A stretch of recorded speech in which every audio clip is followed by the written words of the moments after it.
Okay, very good. Sam, we'll go on the record. Let the record reflect it's Tuesday morning. It's June 29th. It's 2021. It's just a couple minutes after 8:30, and we're convened as a board to attend to our docket today. The first item on our agenda is our first two items on our agenda are elevator division cases. The first case being case number 21-0054. And it deals with two separate adjudications dealing with premises known as the ProTech Coating Company in Lipsick, Ohio. If there is a representative on behalf of the appellant, would you state your name, your full name, if you would, and spell your last name and then the capacity by which you're here? My presenter sheet would indicate that there's a possibility that Michael Simmons and or BJ Maurice may be present. They are not within the. Right. Okay. Thank you. Mr. Updike, would you enter your appearance, please?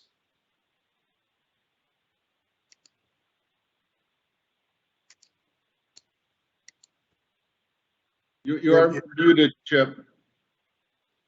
Thank you. Good morning.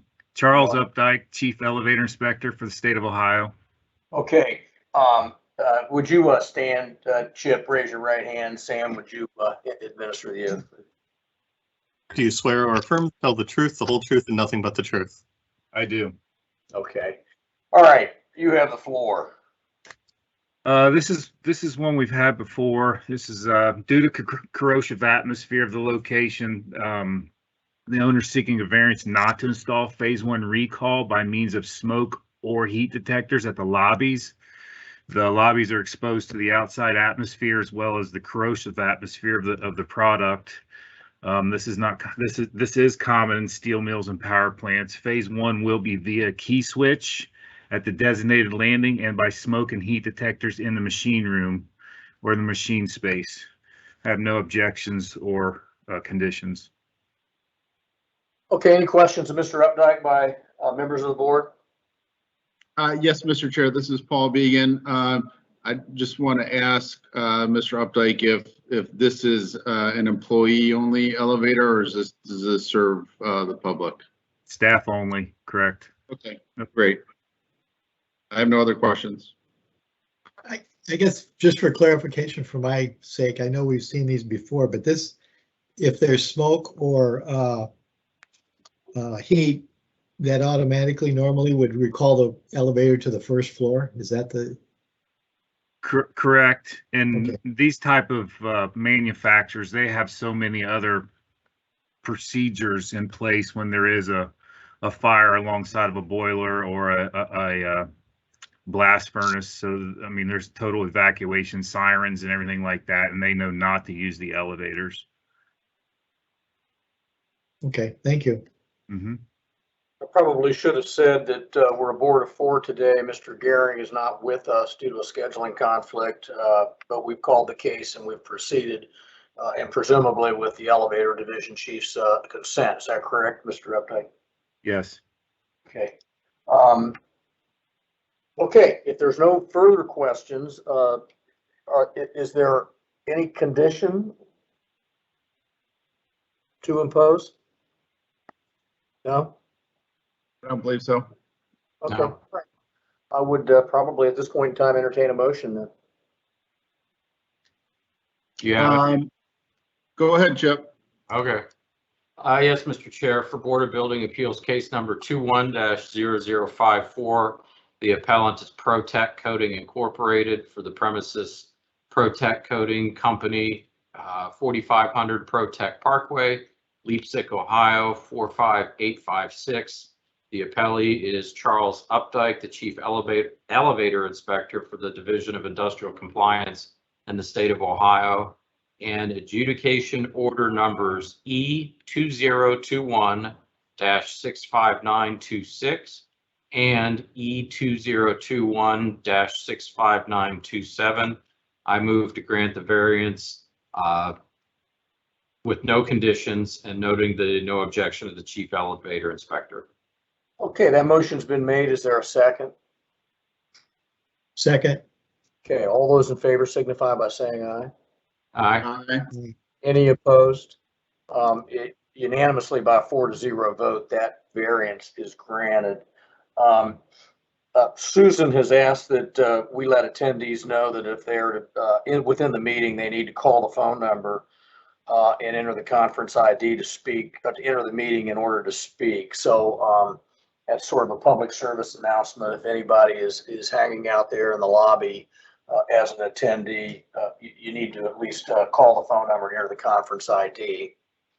All right, we'll see if anybody's here on the next case representing the university, but the next case on our docket is case number 210068, also an elevator division case, and deals with the Probasco Auditorium located at the University of Cincinnati. I was advised that our agenda indicated a adjudication number that was not exactly correct. So for records, I think it's E 2021 67279. Is that correct, Mr. Updike?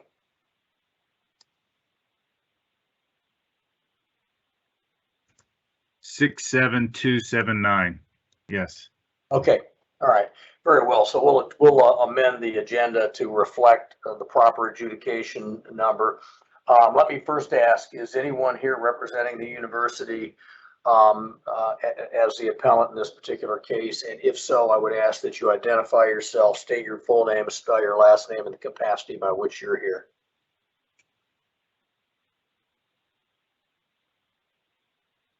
Okay, let's we'll proceed, assuming they are not present. If for some reason they reach out to Susan, or we can tell from the screen that they're having difficulty getting in, we can circle back. Mr. Updike, you were sworn in the previous hearing and we have not adjourned, so you remain sworn and you have the floor. Thank you.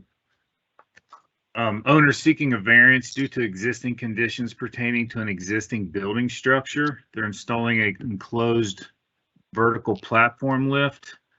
ASME A18 2008 section 2.7 restricts the total travel of a fully enclosed vertical platform with not to exceed 14 feet. This new installation serves 2 floors and will travel 16.5 feet of travel. I have no objections or provisions. Okay, any questions of Mr. Updike?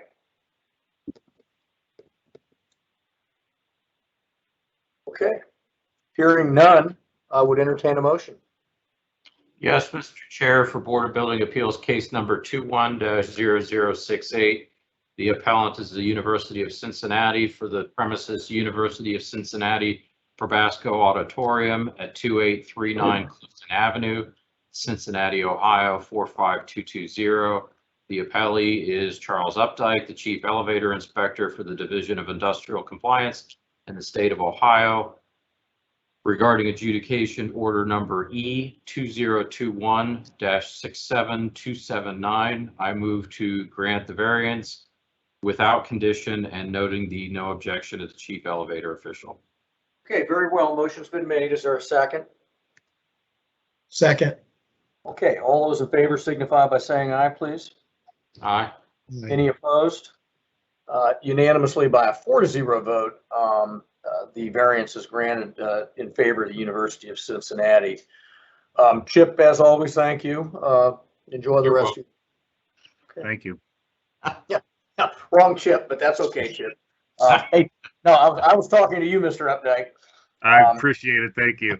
Okay. Okay, we still have one elevator case. I'm sorry, we have one still case slotted for 8:30. It's a Miami County matter. Susan, do we know? I know that Ms. Rethman is here because I heard the two of you speak. I'm not sure about the rest of the parties. The building official is here, and I just admitted someone, 440-821-6284, if they could identify themselves.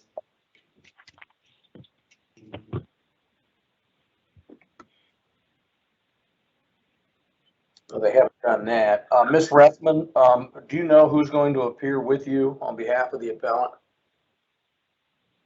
No, I do not. I just assumed I could handle it for the owner. Okay, all right. And, well, let me just do this for housekeeping. Is Mitch Bowman and or Mark Ozinski, are they attending this event? I'm not asking you, Sethman, you don't know, but I'm wondering if they're on. Okay, it sounds as though they're not, but Mr. England is, so I'll go ahead and call the case. This is a Miami County. Mr. Chair, before Yeah. we go, let's one more time, we'll try letting people know. We can see that there are 5 people that are only viewing this hearing this morning, meaning that you clicked on a link and all you're doing is seeing it on the web. You are not participating. That means that you may have logged in incorrectly. So what we would ask you to do is to call in to participate via phone. The email that was sent to you by our Executive Secretary, Ms. Steer, has that information for you to call in and participate if you want to be part of the hearings this morning. Otherwise, all you're going to be able to do is watch and see what goes on.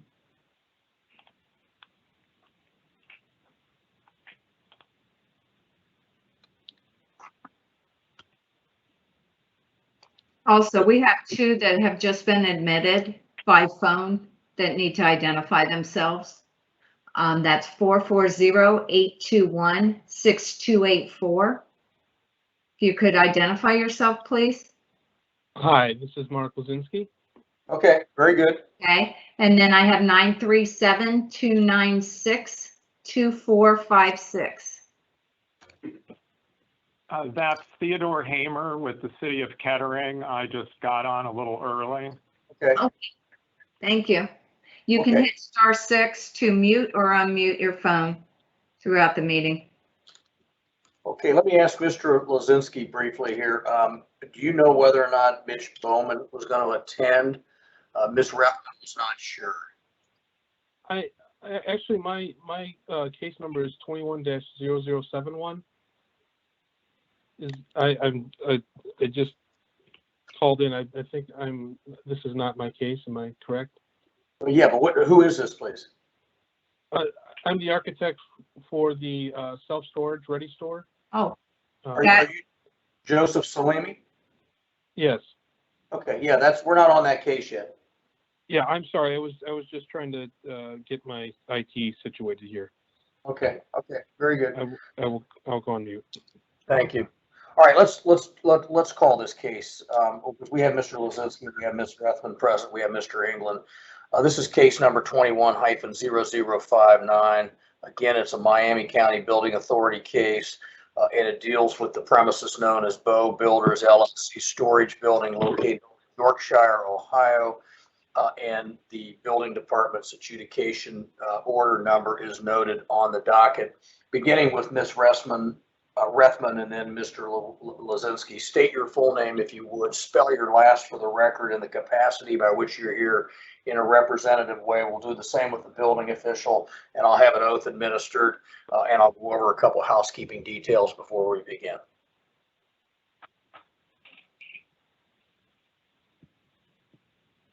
Ms. Rethman? My name is Ann Rethman, R-E-T-H-M-A-N. I helped correspond the drawings for this, and I'm representing the owner. Okay, thank you.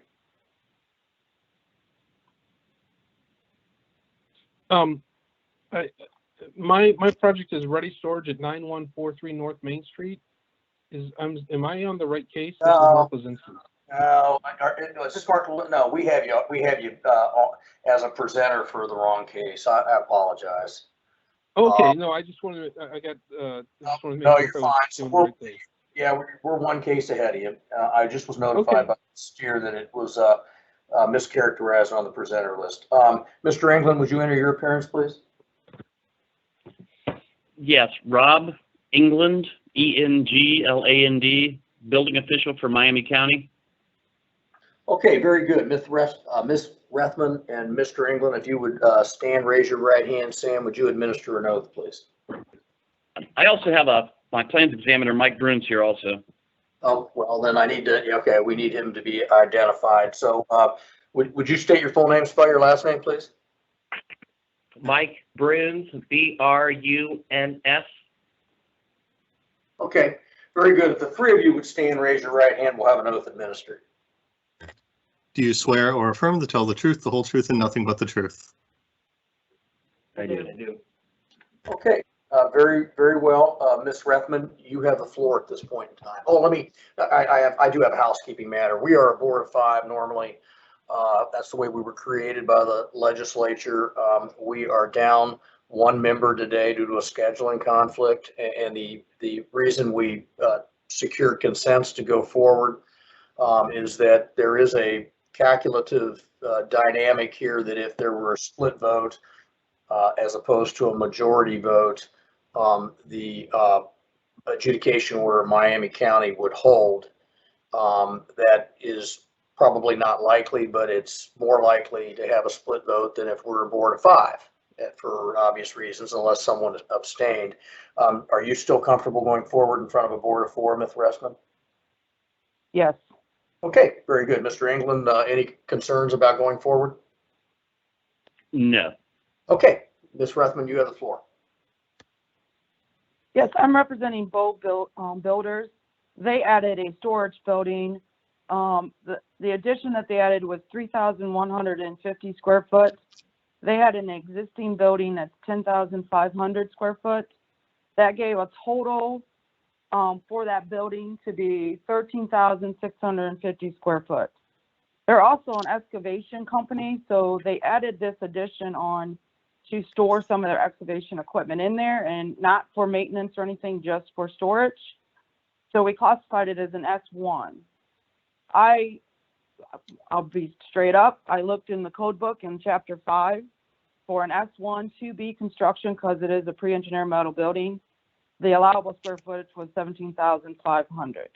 I did not proceed to go to chapter 9, which is the fire suppression system, which states that the S1 building can only have a 12,000 without installing a fire suppression system.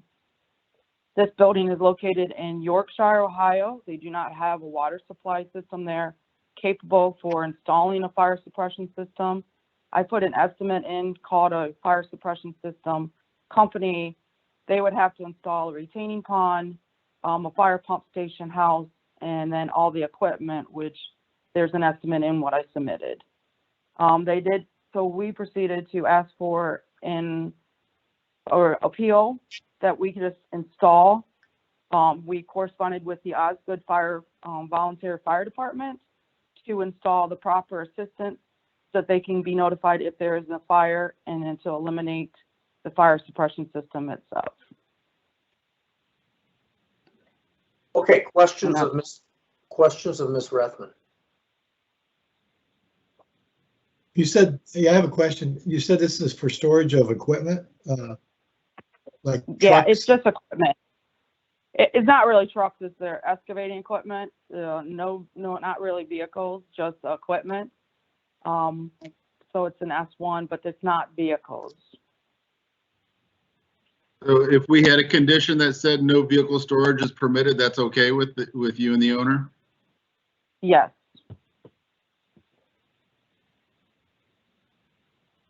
Okay, let's hear from Mr. England and or Mr. Bruns. So, and I'll let Mike speak also. This is Rob. So according to code, 12,000 square feet would be anything over that's the requirement for suppression. However, we do recognize that there's no water readily available in that area. So that's why we let them take this to the appeals board to see what your decision would be. And typically in this situation, the code does allow, as long as they don't exceed a fire area of 12,000 square feet. So typically what we would see would be a fire barrier installed. But if there's a reason that can't be done, we're not opposed to looking at other options. Has the fire official been consulted? We have contacted the Osgood Fire Department, and I submitted a letter from them to Susan a couple days ago, or last week, I believe, stating that they were okay with this and that they were going to install devices that would flag them if there was a fire in that building. Okay. Any questions of either the building official or Ms. Rethman? Hearing none, what are the thoughts and sentiments of members of the board?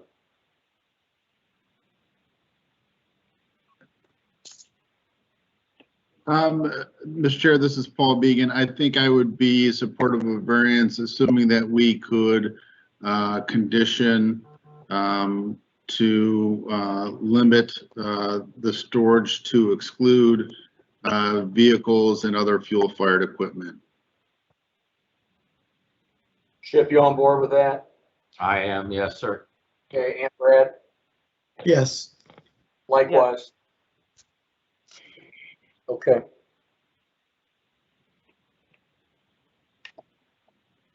Give us one moment. Yeah, I'll need a minute or so, Mr. Chair. Very good. Sam, we'll go off record. Time is approximately 8:54 and we're off the record.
Okay, Mr. Chair. Okay, back on, Sam, please. I've posted up on the screen some proposed conditions for consideration. Variances conditioned on the following. Number one, an alternate fire alarm system shall be installed and maintained, comprising of a remote enunciator at the front entrance, system smoke detectors with integral heat detectors throughout the entire structure, audible/visual devices throughout the entire structure, and pull stations at all identified means of egress. The alternate fire alarm system shall be required to be off-premise monitored in a manner approved pursuant to OBC 901.6. Number three, the alternate fire alarm system and off-premise monitoring shall be considered required systems and listed as such on the certificate of occupancy by the building official. Number 4, the alternate fire alarm system and off-premise monitoring shall be maintained as required systems utilizing the Ohio Fire Code and adopted NFPA standards. Number 5, exit signage shall be installed according to the provisions of OBC 1013 and also to the satisfaction of the building and fire officials. Number 6, emergency egress lighting shall be installed according to the provisions of OBC 1013. Number 7, portable fire extinguishers shall be installed according to the provisions of OBC 906 and to the satisfaction of the fire official and shall be maintained as required by the Ohio Fire Code and adopted NFPA standards. Number 8, the storage of vehicles, fuel containers, or other hazardous materials shall not be permitted within the structure at any time. Signage noting these prohibited items shall be installed to the satisfaction of the building and fire officials. Number 9, this variance is granted based on the use, construction, occupant load, building area, and level activity identified in the approved construction documents, including the maintenance of all building systems and any conditions required herein. And number 10, the chief building official shall forward a copy of any certificate of occupancy to the fire department having either emergency response or fire prevention responsibility. Okay, Ms. Rethman, that was somewhat extensive. Were you able to view that on the screen? I just did. It just popped up. So yes. But you were able, I don't want to force you into any acquiescence here, but are there any questions you have about those proposed conditions or any comments you'd like to make on the record? No, I really need to, I mean, I just need to digest them. They were thrown at me, but it looks pretty much what we talked about. There's already lighting on the egress. We've already talked to the volunteer fire department. He has portable fire extinguishers. And we just have to install the alarm system per code and per the fire. Okay, Mr. England, no, go ahead, Ms. Rethman, I'm sorry. I just said no vehicles can be stored, and there's a sign that needs to be posted. Correct. Mr. England, any questions regarding those proposed conditions, or what's the building department's position? Now, we have no objections to this. Okay, I'm gonna, they were thrown at her and she did just get to visualize those. So let's just take let's let her have a minute or two, Ms. Rethman, that is, to digest those. Let me put them back up on the screen again then, Mr. Chair. Thank you. Paul, can we make one addition to those? Sure. On number 8, so that it would read the storage of vehicles, fuel containers, or other hazardous or flammable materials. So just add the word flammable. Yeah, I can do that. Not the ones that are up on the screen, because what I have to end up doing is making a PDF so that I can put it on there. But yes, I will revise number 8 to say other hazardous or flammable materials. Thank you. Let's go off the record for just a second. I'm going to step away here. I'll be right back. Time is partially not a one-word record.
Okay, I am back. Let's go back on the record for just a second, Sam. Okay, the time is approximately 9:03 and we're back on the record. Okay, let's make sure I have it. Hey, Brad's there. Chip's there. Paul's there. Okay, very good. Ms. Rethman, have you had a chance to review those proposed conditions now in greater depth? Yes, and those are acceptable. Okay, very good. And Mr. England has already signed off on those as well, so I would entertain a motion. Um, Do you have to change? How did we deal with 8? Is it sufficient to carry on a motion right now, or do we have to restate number 8? I thought I did restate number 8, but. I thought you did as well. That's fine. Okay, then Let me reread it again just for the record. Number 8, condition number 8, the storage of vehicles, fuel containers, or other hazardous or flammable materials shall not be permitted within the structure at any time. Signage noting these prohibited items shall be installed to the satisfaction of the building and fire officials. okay. Number 8's been restated maybe twice, but now I would entertain a motion. do you want me to do it? Paul? Okay. Oh, go ahead. Okay. Yes, Mr. Chair, for Board of Building Appeals case number 21-0059, the appellant is Mitch Bowman for the premises Bow Builders LLC storage building at 18 East Main Street in Yorkshire, Ohio, 45388. The appellee is Robert K. England Jr., the building official for the Miami County Building Department, and adjudication order number 20210521. I move to grant the variance subject to the conditions previously read into the record and noting the no objection of the chief building and fire officials. Okay, very well. That motion's been made. Is there a second? Second. All those in favor signify by saying aye. Aye. Any opposed? Okay, Ms. Rethman, Mr. England, Mr. Bruns, the variance has been granted on those conditions. Ms. Rethman, is there anything further to come in front of the board on behalf of your client? No, not at this time. And Mr. England, anything further on behalf of the Miami County Building Authority? Not at this time. Okay, very well. That concludes this case. It is 9:05. I know we have Mr. Ozinski present for the case, which is the next case that was mischaracterized on our agenda. And Ms. Steer has indicated that Mr. Roberts is present. Is Joe Salimi present? Yes, I'm here, sir. Okay, very well. It's 9:05. I think we can, unless members of the board or Sam, you need a break, we're going to go, we can move forward. Anybody need a break? I'm okay. Okay, very well. This is a Portage County Building Department case. This is case number 21-0071. It deals with the Ready Storage facility in Wyndham Village, Ohio. And the jurisdiction's adjudication number is noted on the docket. Someone might need to mute. There's a little background noise there. Let's have an introduction of the parties, beginning with Mr. Salimi and Mr. Ozinski, and then Mr. Roberts. I'll have an oath administered, and then I'll go over a couple of housekeeping matters as well before we begin to get consents. But state your full name and then spell your last name and then the capacity by which you're here in a representative way, beginning with Mr. Salimi. My name is Joseph Salemi, S-A-L-E-M-I. I represent Boulder Creek Limited Partnership, LLC. They own the property. I'm the managing member of that entity. Very well, thank you. Mr. Ozinski. My name is Mark Ozinski. It's Leszynski. I am the architect of record for the project. Okay, and Mr. Roberts. Yes, Randall Roberts, R-O-B-E-R-T-S, the Chief Building Official, Portage County Building Department. Go ahead, Bill. My name is William Ross, R-O-S-S, representing Portage County Building as a backup building official, master plan examiner. Okay. Can you repeat your first name? William. Thank you. Okay, if then the four of you would stand wherever you're happen to be and raise your right hand. Sam, would you administer an oath, please? Do you swear or affirm to tell the truth, the whole truth, and nothing but the truth? I do. Okay. I do. Well, presumably Mr. Lozinski is going to present, but either Mr. Salimi or Mr. Lozinski, you have the floor. Oh, I forgot. We're a board of four today. We're down one person. If you were on, I know Mr. Lozinski was probably on. Mr. Roberts may have been as well. A split vote would, the building authority's adjudication order would remain intact. It would stand because it needs a majority to vote by this board. It's more likely to occur, even though less likely, not very likely. It's more likely to occur probably as a board of four than it is a board of five. So Mr. Lozinski and Mr. Salimi, I'd ask whether or not you're still willing to proceed. We have one member that is not with us today. Joe, I'll let you respond to that.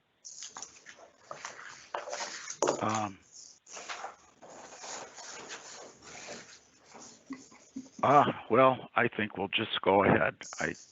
Okay. I think it. That's fine. I mean, Okay. we would be amenable to continuing it.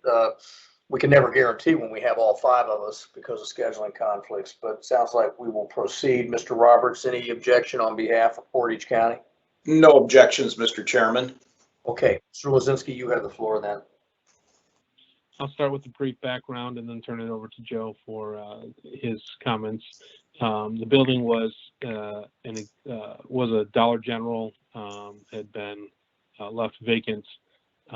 Ready Storage bought the building. It is 11,560 square feet, pre-engineered. The building use is S1, is going to be a self-storage unit building. There are some minor modifications, and a new exit door was installed in the back of the building. The storage lockers were obviously installed or to be installed, and the lighting was reworked wiring wise to be on sensors, and then exit signs were designed to be added for the new layout of the building. We are being cited with the OBC 903.2.95, requiring the building to be fire suppressed due to the storage of mattresses and upholstered furniture. I gave a brief rundown of what that cost would be. A further limiting factor is something that we'd have to look at if we were required to do this, is the load capacity of the sprinkler system on the structure of the building.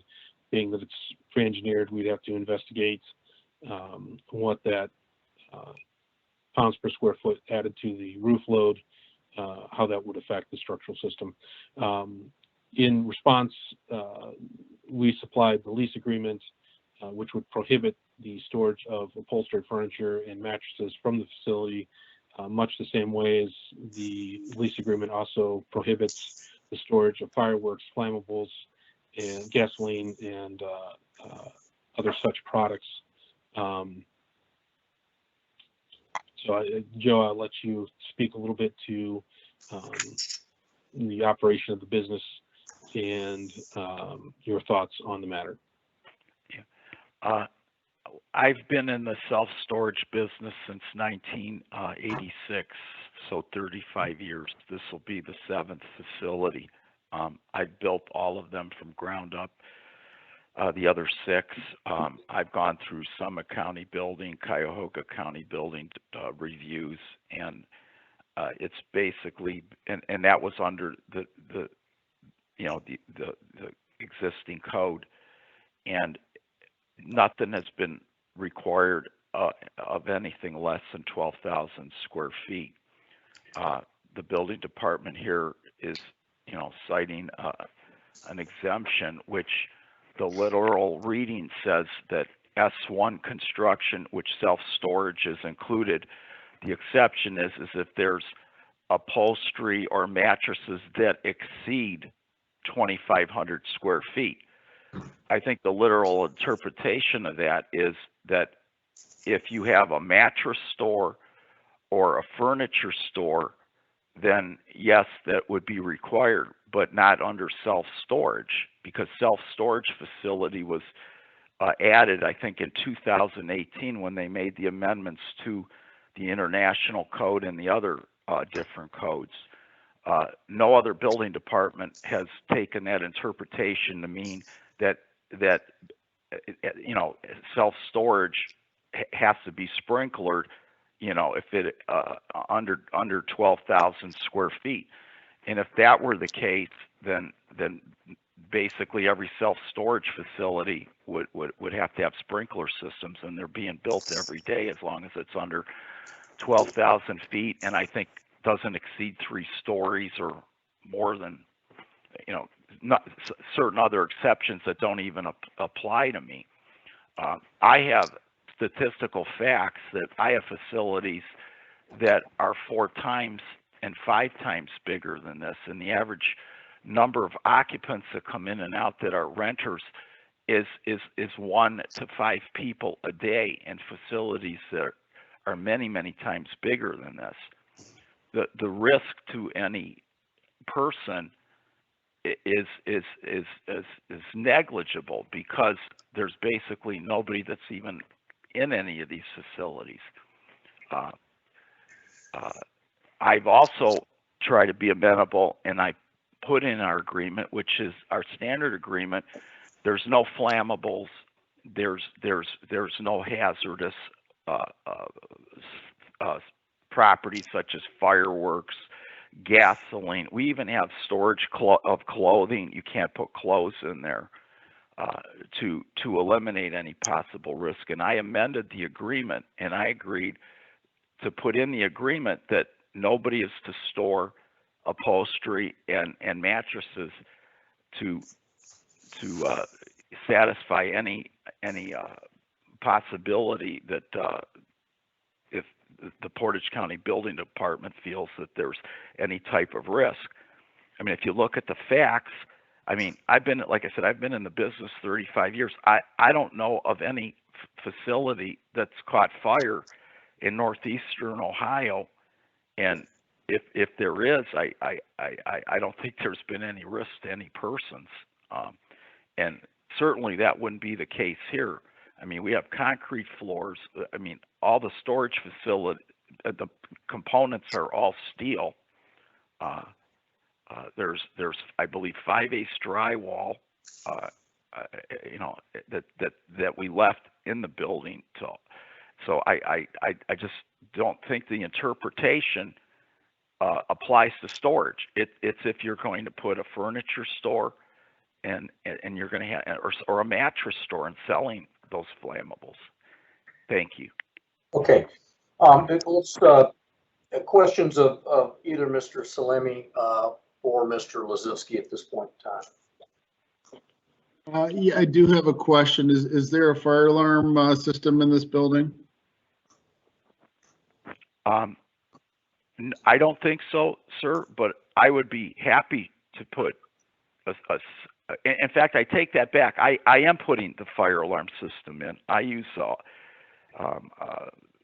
a security system in all my facilities, and we did talk about doing that, and I would be happy to make that as part of any requirement. Well, we were given a letter dated yesterday from the fire official. We'll get to that in a second. But if there's not any further questions of the appellant, let's hear from Mr. Roberts. Thank you, Mr. Chairman. To point of information, the building we're speaking about, I think Mr. Ozinski pointed out, is 11,560 square feet. Originally, it was an Ace Hardware store for many years that then went out of business, then became a Dollar General store, of course, both in the mercantile category. And now Mr. Salemi and his company are proposing to convert this to a self-storage building. And it's a business that we support, and we certainly want businesses to succeed. However, in our review of the plans, based on the square footage of the building, we find under OBC 903.2.9 for Group S1, Item 5 stipulates that an S1 occupancy used for the storage of upholstered furniture or mattresses exceeding 8,000 square feet needs to be a suppressed building. So in my efforts, or our efforts combined here with the resubmission of information, and as Mr. Salemi pointed out, they did submit to us their contract, which item 16 specifically states what he had said about the exclusion of mattresses and upholstered furniture and other items. We searched for, on my office side, we searched for a code path that would allow us to accept that contract as an alternate method to eliminate the need for the suppression system as defined in OVC. Went to the, at that point, I went to ICC, and I went to ICC 903.2.9. Oddly enough, in ICC, it limits the amount to 2,500 square feet, where OBC is 8,000. However, as I get down into the commentary, it specifically states, and I'll read for the record, a formal interpretation of IFC interpretation 20-14 has been issued on this section. The formal interpretation addresses self-storage warehouses specifically and whether such a facility between 2,500 and 12,000 square feet would require an automatic sprinkler system. This is based upon the fact that upholstered furniture may be stored in such units. The response provided noted that a sprinkler system would be required based on the fact the requirements are focused on the square footage of the occupancy and are not based on fire area or the amount of upholstered furniture or mattresses present. With that, I then looked a little further, and of course, then from that, I looked for the statement of IFC 2014, and it addresses the exact same component and code section for an S1 of 903.2.9. And the question in that section of the IBC says the area of self-storage warehouse between 2,500 square feet and 12,000 square feet. Spaces are rented to individuals for storage of personal household items, which could include incidental pieces of upholstered furniture and mattresses. Question, does item 5 in this section require an automatic sprinkler system throughout the storage warehouse? The answer is yes. The criteria is written such that any group S1 occupancy, not the fire area, over 2,500 square feet for the storage of upholstered furniture or mattresses shall be sprinkled throughout the building. This is regardless of how much upholstered furniture and or mattresses are actually stored. So using these criteria and code sections, we searched for a code path that would accommodate the request of Mr. Salemi and his design professional, and we simply could not find that. You have a letter from the fire department there in Wyndham. I have a copy here in my office that basically is stipulating the same comment. I will say this, an interesting comment came up when Mr. Salemi was speaking, and I do know Mr. Salemi and his businesses.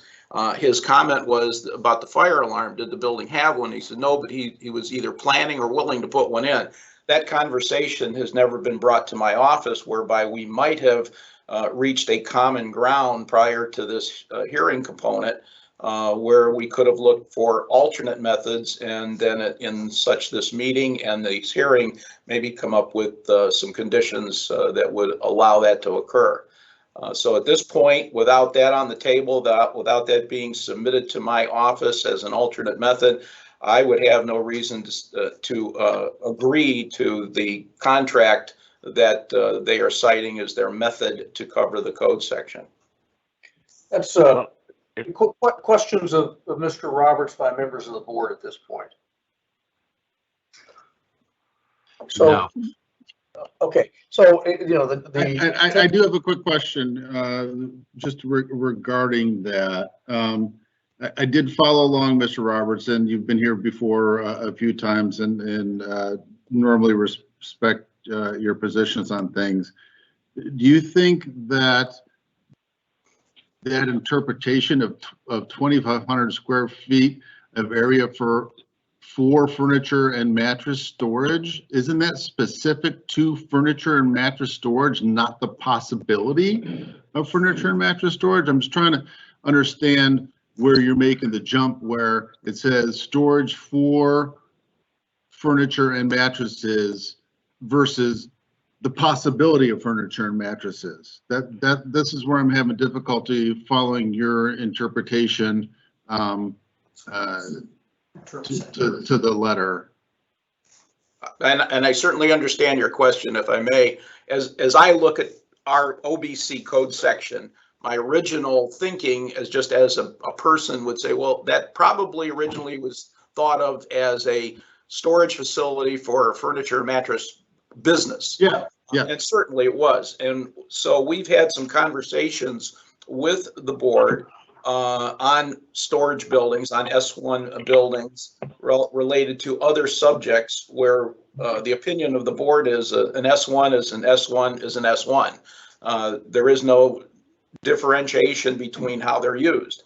So when I go to the ICC section, I read that verbatim. It's not my interpretation. I just read that verbatim as it is written, and that's what it says. Now, in the scheme of things, if if the board wants to entertain this, I don't have a problem. I can only go by the code section, and I don't have the luxury just to make a decision that, in my interpretation, is that the contract does not alleviate the section in OBC 903.2.9, nor does it give me any, in the code section of ICC and the commentary, does it give me any leniency. In fact, it specifically addresses self-storage buildings. It takes it a step further. So that's my only position I can have based on code path. Okay. May I make a quick comment? Mr. Slemmy, yeah, go ahead, please.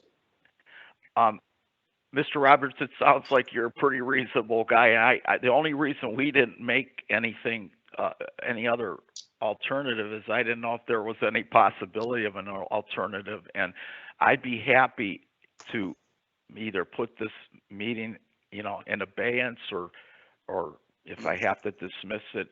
I mean, it sounds like you're reasonable and we could try to work something out. I would be happy to do that. I mean, I'm going to put the fire alarm system in, and if there's any other things I can do to satisfy your concerns and the fire department concerns, I would. But just to put a complete sprinkler system in for absolutely, virtually, I mean, a non-existent risk to people's health and safety and welfare, it's hard to retrofit something like this. So I'm willing to do that. Okay, well, what I don't want to do is I can't allow a dialogue between the parties at a hearing. We sort of have to perpetuate the, but certainly understand that, the lieutenant raises the issue, how does this get monitored or enforced? Well, that raises the issue. We condition all the time with the condition of no combustibles or hazardous materials. I'm not sure that, mattresses in a storage facility is much different, but if there's no further questions of the parties, what are the board members' thoughts and sentiments? And there may be more questions, but if we're out of questions, where do we stand on this? And maybe continuing it, that's one option as well, but I'd like to hear from my colleagues. I have a question for the Mr. Salemi. Yes.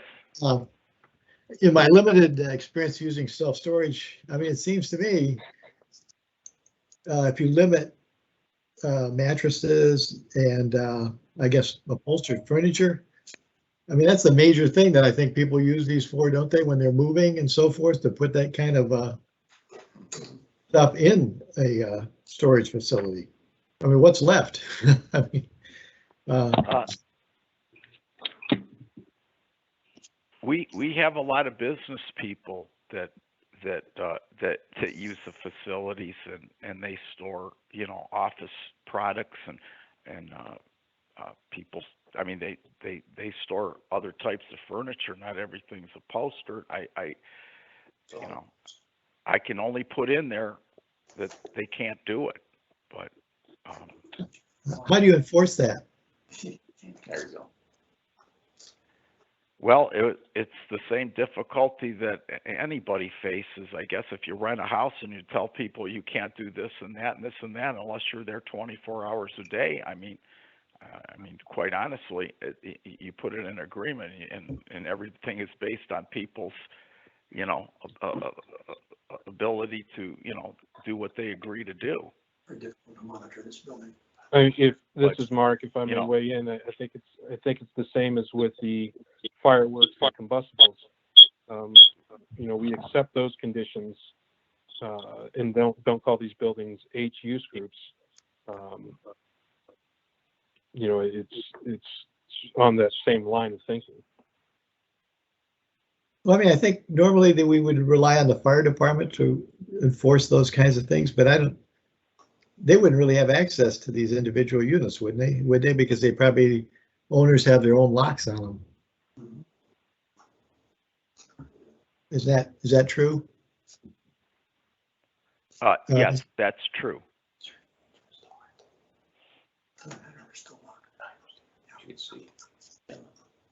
Okay, any other questions of either of the parties?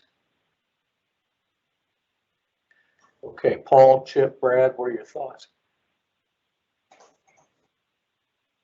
You're muted, Paul. Thank you. Here's where I'm at, Mr. Chair. I understand now where Mr. Roberts gets from the code commentary and the IBC interpretation of it.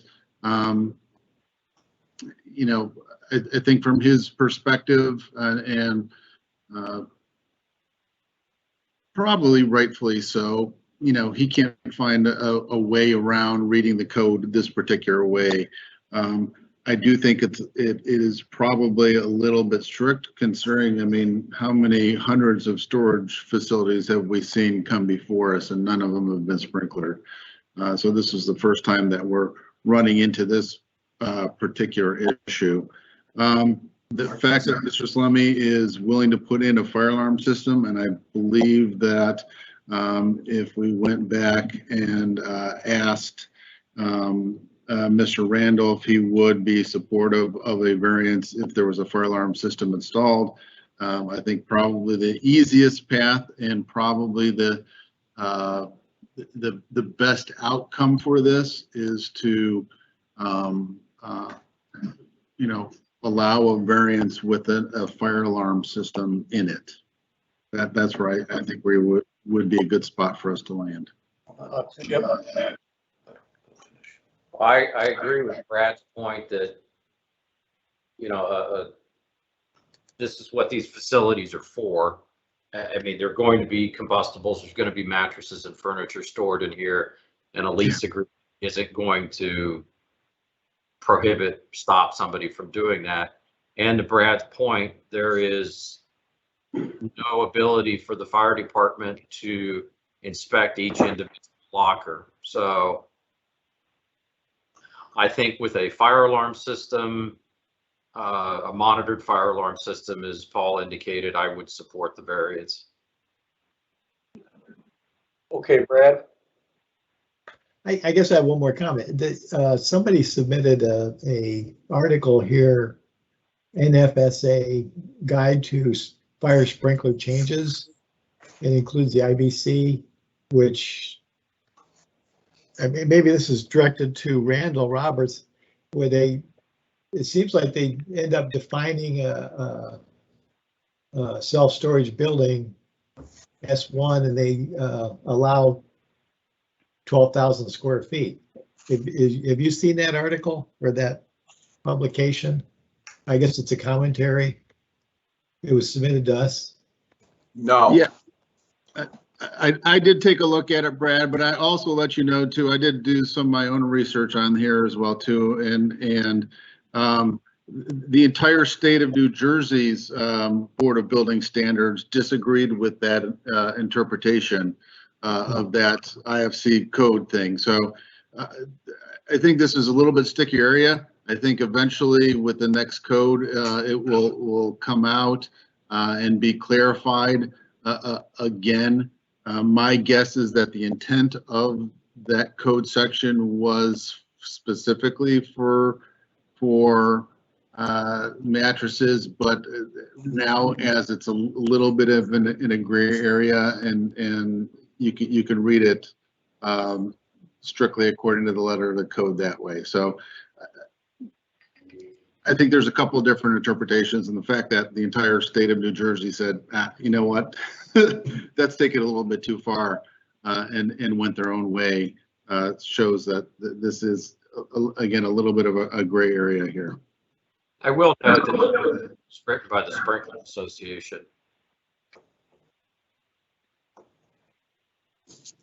So I'm of course, sorry, that article, I read it as well, Brad, and that article was written by the Sprinkler Association. So of course they're going to propound everything needs to be sprinklered. I guess I have to be careful when I read it. Where's Neil? Yeah, right. Well, When we need him. And that's the dilemma here. Is it's like you have A and B. They made the modification and stuck self-storage in there under 12,000 square feet. And as Mr. Roberts is saying, there's a discrepancy here of it is or it isn't. But I can tell you that there are people building self-storage facilities that aren't being sprinklered under 12,000 feet, and I'm one of them. I built my other facilities that have climate-controlled storage and non-climate control storage inside, and they didn't interpret it this way. So I think there has to be a real clarification, because it's a big difference in going forward or not going forward. But I would be absolutely amenable to putting the fire alarm system in. Right. So look, this is a situation where there are times when we have had disagreement on interpretation, but for the most part, we afford great discretion to the CBOs to interpret the code as they see fit. And then if we need to, for whatever basis, grant relief to the adjudication, we do that. If I'm reading tea leaves correctly, Mr. Salimi, it looks like 2 of the 4 board members have already indicated with a monitored fire alarm system they could see a pathway to a variance. Brad hasn't commented yet, and nor have I, but I can tell you I would be in favor of that approach as well, perhaps rather than just reinterpreting Mr. Roberts' adjudication. But in any event, Brad, what are your thoughts? You know, as much as I hate to go against the fire official and the building official, in this case, I feel comfortable if they have an alarm system that I would go along with it. Okay. Well, Mr. Chair, I think it's probably worthwhile now maybe to go back to Mr. Roberts and ask him about his comfort level with if we were to condition a fire alarm system, would he be supportive of a variance for this? Mr. Roberts, I think you indicated you would, or at least had you known, you might have, but this is your opportunity to comment on it. Thank you, Mr. Chairman, and Mr. Biggin is right. Had it been submitted to us as an alternate method, we certainly would have entertained it. We would have looked at it, and I'm guessing, well, not guessing, we would have been in front of this board with that detail and a nod of acceptance, I'm assuming, from the fire official as well as myself. But none of that had been presented to us prior to this hearing, so I couldn't comment on it. At this point, I would say that if it's resubmitted to my office with an alarm and detection system for the building, that certainly we would entertain that as an alternate method to the code. And I don't have any doubt in my mind that we could move forward with that.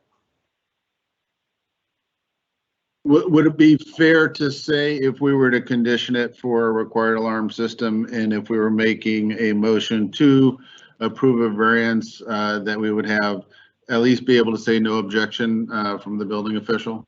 You have my assurance of that, but it would have to be an alarm and detection system Yes. as defined.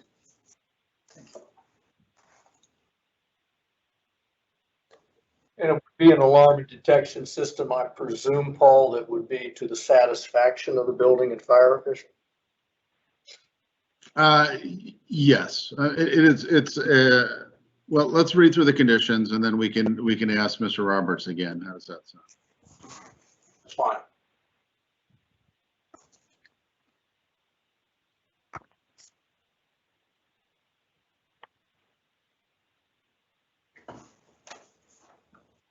Okay, I have put some proposed conditions up on the screen.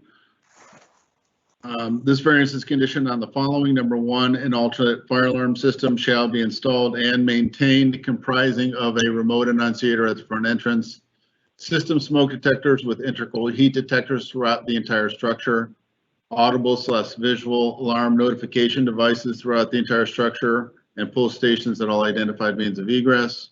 Number two, the alternate fire alarm system shall be required to be off-premise monitored in a manner approved pursuant to OBC 901.6. Number three, the alternate fire alarm system and off-premise monitoring shall be considered required systems and listed as such on the certificate of occupancy by the building official. Number four, the alternate fire alarm system and off-premise monitoring shall be maintained as required systems utilizing the Ohio Fire Code and adopted NFPA standards. And number five, this variance is granted based on the use, construction, occupant load, building area, and level of activity identified on the approved construction documents, including the maintenance of all building systems and any conditions required herein. I usually ask the appellant who's seeking a variance to comment on that first, but I think the way this hearing's gone, I'd ask Mr. Roberts to comment on those proposed conditions at this point. Mr. Chairman and Board, after reviewing these and having them read by Mr. Bagan, I would be in favor of agreeing to these conditions as part of the conditions of the variance. I cannot speak for the fire authority. Understood. And so I can only speak for the building department. Okay. Okay, Mr. Ozinski, Mr. Salemi, those are, I think, 5 proposed conditions. What's your comfort level with those? I have no problem with it, and I'll agree to that, and Okay. I don't have an issue. Thank you. No, it's very reasonable. Okay. Yesterday, Paul, they were excellent. Today, they're reasonable. Just so. I didn't. I So wasn't that's on an inside. That's an inside board issue. But yeah. Okay. Let's see if we can. Mr. Chair, should we include a condition that requires a letter of no objection from the fire official, or I mean, I realize we have his letter that says he wants a sprinkler system, so. Yeah, here's what I think, Chip, on that one too. I would like to add an item number 6 that would be regarding fire department notification. Let me read out a proposed number 6. The chief building official shall forward a copy of any certificate of occupancy to the fire department having either emergency response or fire prevention responsibility. And that way the fire department knows that we went ahead and despite his objection, granted a variance, but the certificate of occupancy will show that a fire alarm system is required so that when they do their inspections, that would be something that they would see every time they go out there. Mr. Lozinski, Mr. Salemi, that addition acceptable? I think yes. Okay. Mr. Roberts, is that addition acceptable? Yes, Mr. Chairman, it is. Okay. I think I would entertain a motion at this time then. Shoot. I got a Chip here. Okay, thank you. Yes, Mr. Chair, for Ohio Board of Building Appeals case number 21071, the appellant is Joseph Salemi for the premises Ready Store at 2143 North Main Street, Wyndham Village, Ohio. The appellee is Randall Roberts, building official for the Portage County Building Department, and adjudication order number 221-0000101-R2. I move to grant the variance subject to the 6 conditions previously read into the record, and noting the no objection of the building official. Okay, that motion's been second. Second, Mr. Chair. All those in favor signify by saying aye. Aye. Any opposed? By a vote of 4-0, that variance is granted. Mr. Salimi, Mr. Ozinski, good luck. Is there anything further to come in front of the board on this case? No, thank you for being so reasonable. I do appreciate it. Okay, thank you. Mr. Roberts, anything from the building department to come before the board at this point in time? No, Mr. Chairman. Okay, thank you. That concludes this case. Let's, before we do our last consolidated hearing here, let's just take just a short restroom coffee break and give Sam a breather as well. We'll be back in just a couple minutes. Hey, Susan. Instruction 944 off record. Thank you. Susan, did you have an opportunity to speak to Neil yesterday about the 16th?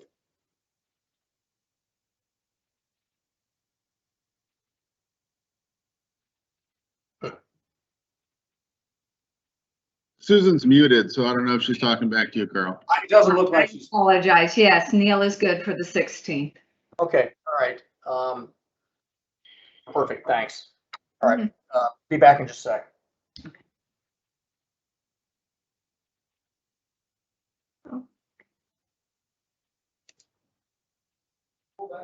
Um,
Good morning. This is Susan Steer. I have a phone number of 937-367-3284. Could you identify yourself, please?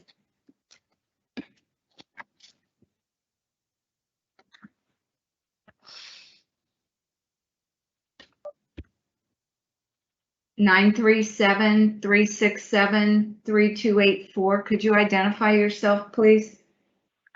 Hi, this is Assistant Chief Mike Miller, City of Kettering. Oh, great. Thank you, Mike. And I believe Dwayne Jenkins and Theodore Hammer is here. And Miss Brown had called in, but she left. So I'm trying to get her back. As soon as I can get her back by phone, the board can start. Keep in mind to mute or unmute your phones. All you have to do is hit *6.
So Susan, if I heard you correctly, you're trying, Miss Brown is not, she was on but dropped off? Yes, I'm on the phone with her now. Okay, and then, Just- but everybody else seems to be present? Correct. So they're on by computer as an attendee. I'm gonna have to have her call in by phone. Okay. So give Wait me just one moment. Yeah, no problem. Okay, thanks.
I do think everybody's back, Mr. Chair. And I don't think Miss Brown's on right now. Oh, okay, that's what we're waiting for, sorry. Yeah, I think Susan's working with her.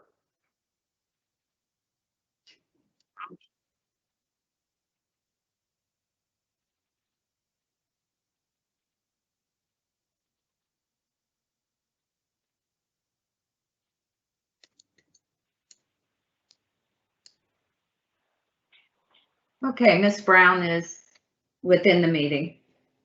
Okay, very good. Thank you. Let the, Sam, we'll go back on the record, please. Time is approximately 9:51 and we're back on the record. Okay, thank you very much. This is, we're going to call the last set of cases on our docket. These deal with consecutively issued citations, but all assigned a different case number on our docket. I think what we'll probably do is call all of those. We'll hear those on a consolidated basis, but we'll have to separately determine each one of the matters. Obviously, this case was set for 9:30 on our docket, and as our court stenographer indicated, it's about 9:51. These are Kettering Fire District cases, matters, and these are the case numbers 21-0062, dealing with the premises located at 1617 East Dorothy Lane. 21-0063, dealing with 1633 East Dorothy Lane. 21-0064, dealing with 1649 East Dorothy Lane. 21-0065, dealing with 1681 East Dorothy Lane. Case number 21-0066, dealing with the premises located at 1707 East Dorothy Lane. And then finally 21-0067, dealing with the premises 1763 East Dorothy Lane. Each of the fire departments order and or citation numbers is noted on the docket. Let's have an introduction of the parties. Let's begin with Mrs. Brown. If you would state your full name and spell your last name, and then the capacity by which you're here, owner, manager, etc. And then we'll move on to the fire officials. We'll have an oath administered, and then I'll do a little housekeeping. Deborah A. Brown, BROWN, owner of Highland Park. Okay, and is anyone else going to be with you today? My son, Matt Brown, is sitting next to me, and we've given a call to the HVAC tech that is installing our furnaces. We gave him the call-in number. I don't know if he was able to do it or if he's going to do it. Right now, it appears to be just my son and myself. Okay, very good. And your son's name's Matt, correct? Yes. Okay, very good. And on behalf of Kettering Fire, if you would state your full name, spell your last name, and then your capacity with the fire department, please. Mike Miller, Assistant Chief, Kettering Fire Department, former supervisor to Fire Marshal Bill Ford, who has retired. He's the one that wrote the orders. Okay, thank you. Anyone else appearing with you? Affirmative. We have Ted Hamer and Dwayne Jenkins, the electrical inspector. Okay, Mr. Hammer's counsel. That's correct, Yes, Your sir. Honor. Thank you. Before I have the oath administered, Ms. Brown and Mr. Brown, for that matter, the Kettering Fire Department has counsel representing it.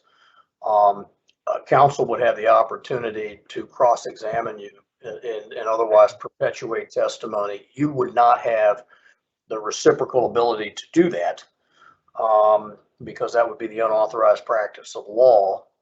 You would have the right to secure private counsel for today's hearing if you so chose to, but are you comfortable moving forward without counsel in light of what I just, okay, very good.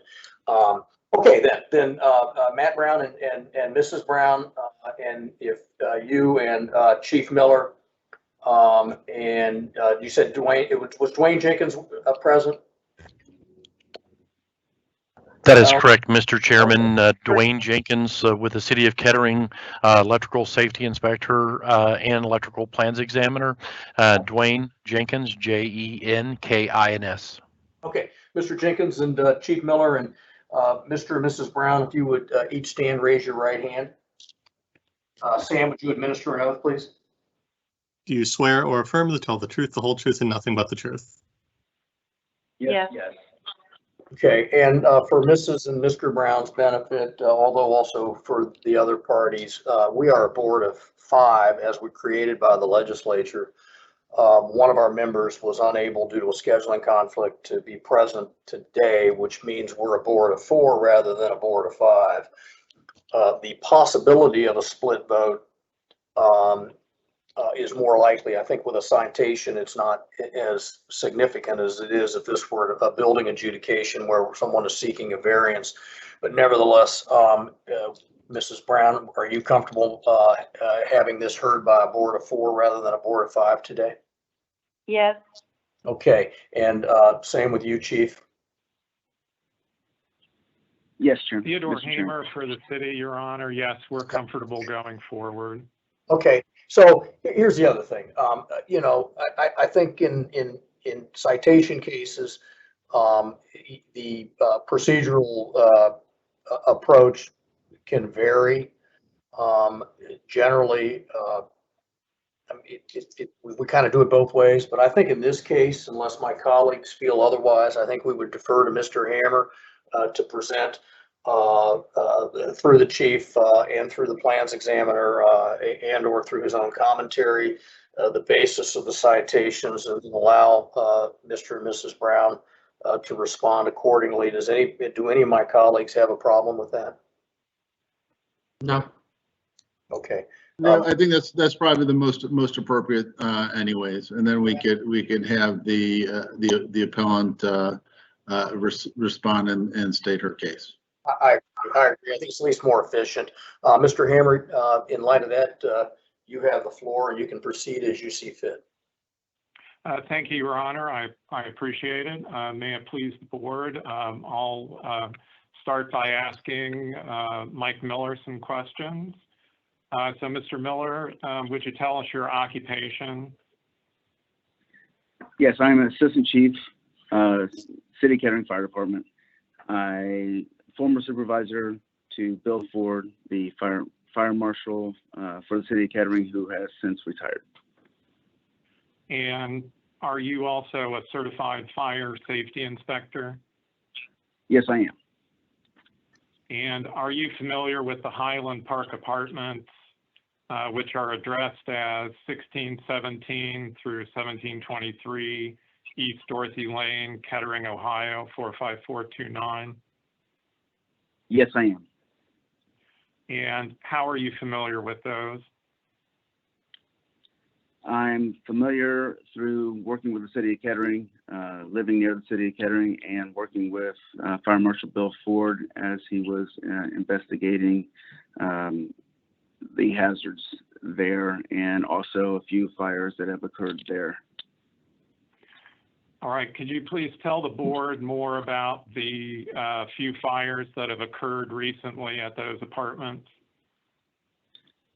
Recently, we've had smoke detector activations, electrical wiring and equipment problems, 6 calls since January to some of these apartments, 1607, 1681, 1617, 1649, all East Dorothy.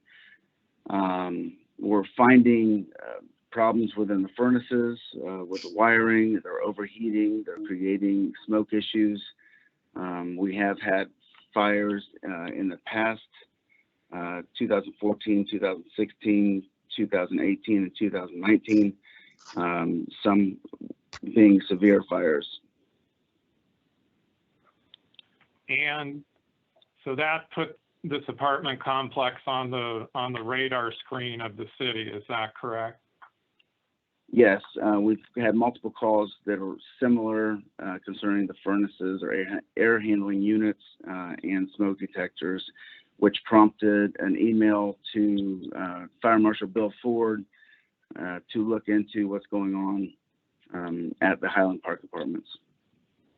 Okay, and did Mr. Ford conduct inspections of the units there at Highland Park? Yes, Mr. Ford did conduct inspections and found some violations. All right, and the results of those inspections, his findings, those were the basis for him issuing the citations and orders, is that right? That is correct. Okay, and did you personally go out on any of the inspections? I did not. Okay. That's all the questions I have right now for you. Well, let me just stop you real quick there, Mr. Hammer, for 1 second. Sure. And I'd let you do some cleanup with the chief, our acting chief, if you need to. Any questions by members of the board of acting Chief Miller? No. Okay, go ahead, Mr. Hammer. Thank you, Your Honor. I'll call Dwayne Jenkins next. Okay. Mr. Jenkins, I believe in your introduction, you said you were an electrical safety inspector with the city of Kettering. Is that right?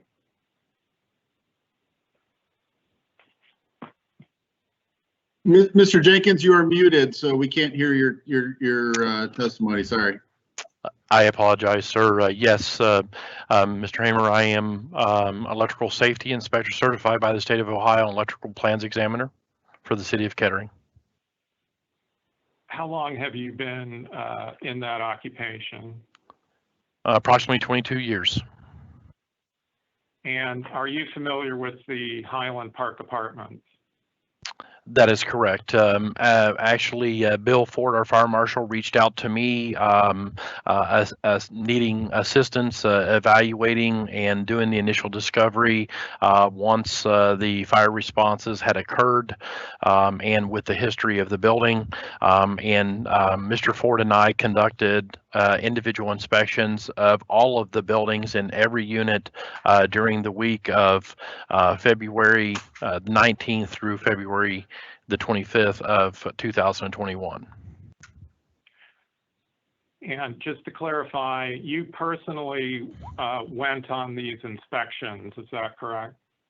That is correct. We physically went through, with the permission of the building owner, Ms. Brown. We went through each of the units. They provided the access and access to the furnaces themselves. We physically documented every furnace, photographs, and conducted those inspections, and then hence creating a tiered approach on how to make these corrections. Can you generally describe for the board what conditions you found inside the furnaces? We've seen a variation of work that had actually taken place. We discovered that the original units were old carrier air handler units with air conditioning units installed on the rooftop.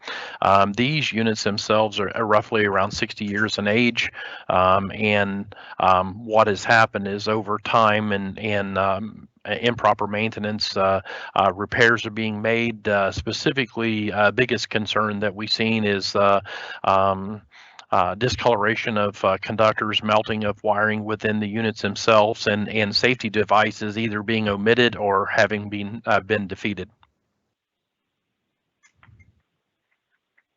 And what did you do? What did you and Mr. Ford do after your inspections and you noted all these conditions inside the furnaces? We met together, he and I, after all the inspections, and basically put this list together of each building and of each unit, and then created this tiered approach based on the severity of the condition of each of these furnaces themselves.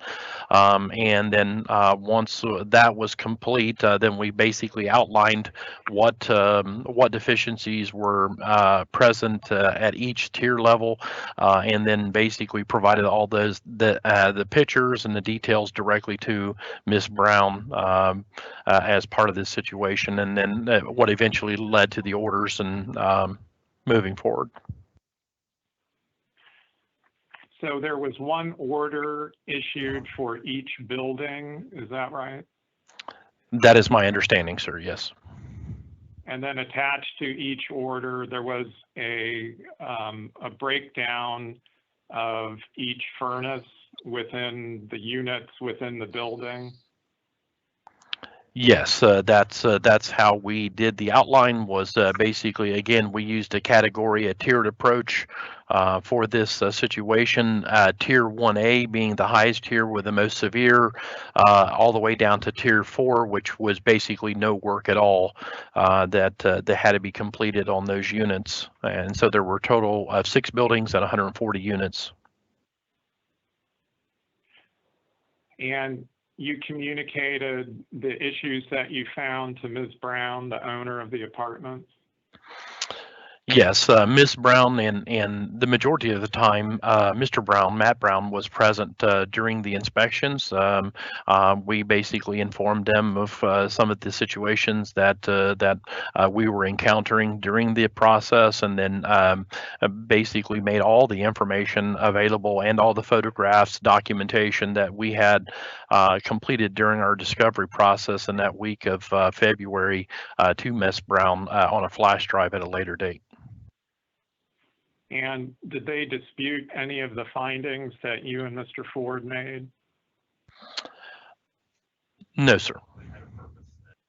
Were they cooperative?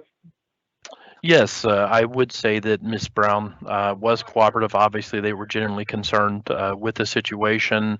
There was at least a concern with them about trying to see if they could rebuild the existing units, but due to the age and the unavailability of replacement parts through carrier, then the only course of action seemed to be to replace. So Carrier, the original manufacturer of these units, did you contact them yourself? That is correct. We both had an interest. I know she had a contractor that was involved with assisting her in trying to get these units repaired, but they also were unavailable. But I personally reached out to Carrier myself and tried to ascertain archive documents of these units and to see if there was available replacement parts for this equipment specifically. And so Carrier indicated that they no longer had available replacement parts for these furnaces. And why is that an issue? Why can't I just go to Lowe's and get some wire and stick it in a furnace and make it run again? Well, part of the issue there is that each of the values of the safety limits are obviously set by the manufacturer, and then the complete assembly of a furnace is basically listed as an assembly. And so to try to cabbage parts from other equipment, or to try to buy other manufacturers' equipment and try to put it in there without really knowing what those values and the ratings of that equipment would be a risk for that, and could potentially void any listing that would come with that piece of equipment. And would that present any kind of safety hazard? Yes, this actually did present a safety hazard with some of the repairs that were made. It was obvious that some of the safety devices that were being installed were not the correct size for the other unit, where other things were being used to, for example, the diameter of the safety limits was greater than what was there previously, and then because of that, there was close proximity to the safety limit devices and the metal enclosures, and actually cardboard was actually being used to basically prevent these from shorting out inside of the furnace chamber itself, or the housing. I'm sorry, did you notice cardboard inside a furnace? Yes, we did, and made that was all part of our discovery with those units. But again, the lion's share of these safety devices on the existing units had either have been bypassed or omitted completely. Dwayne, what's the city's goal here?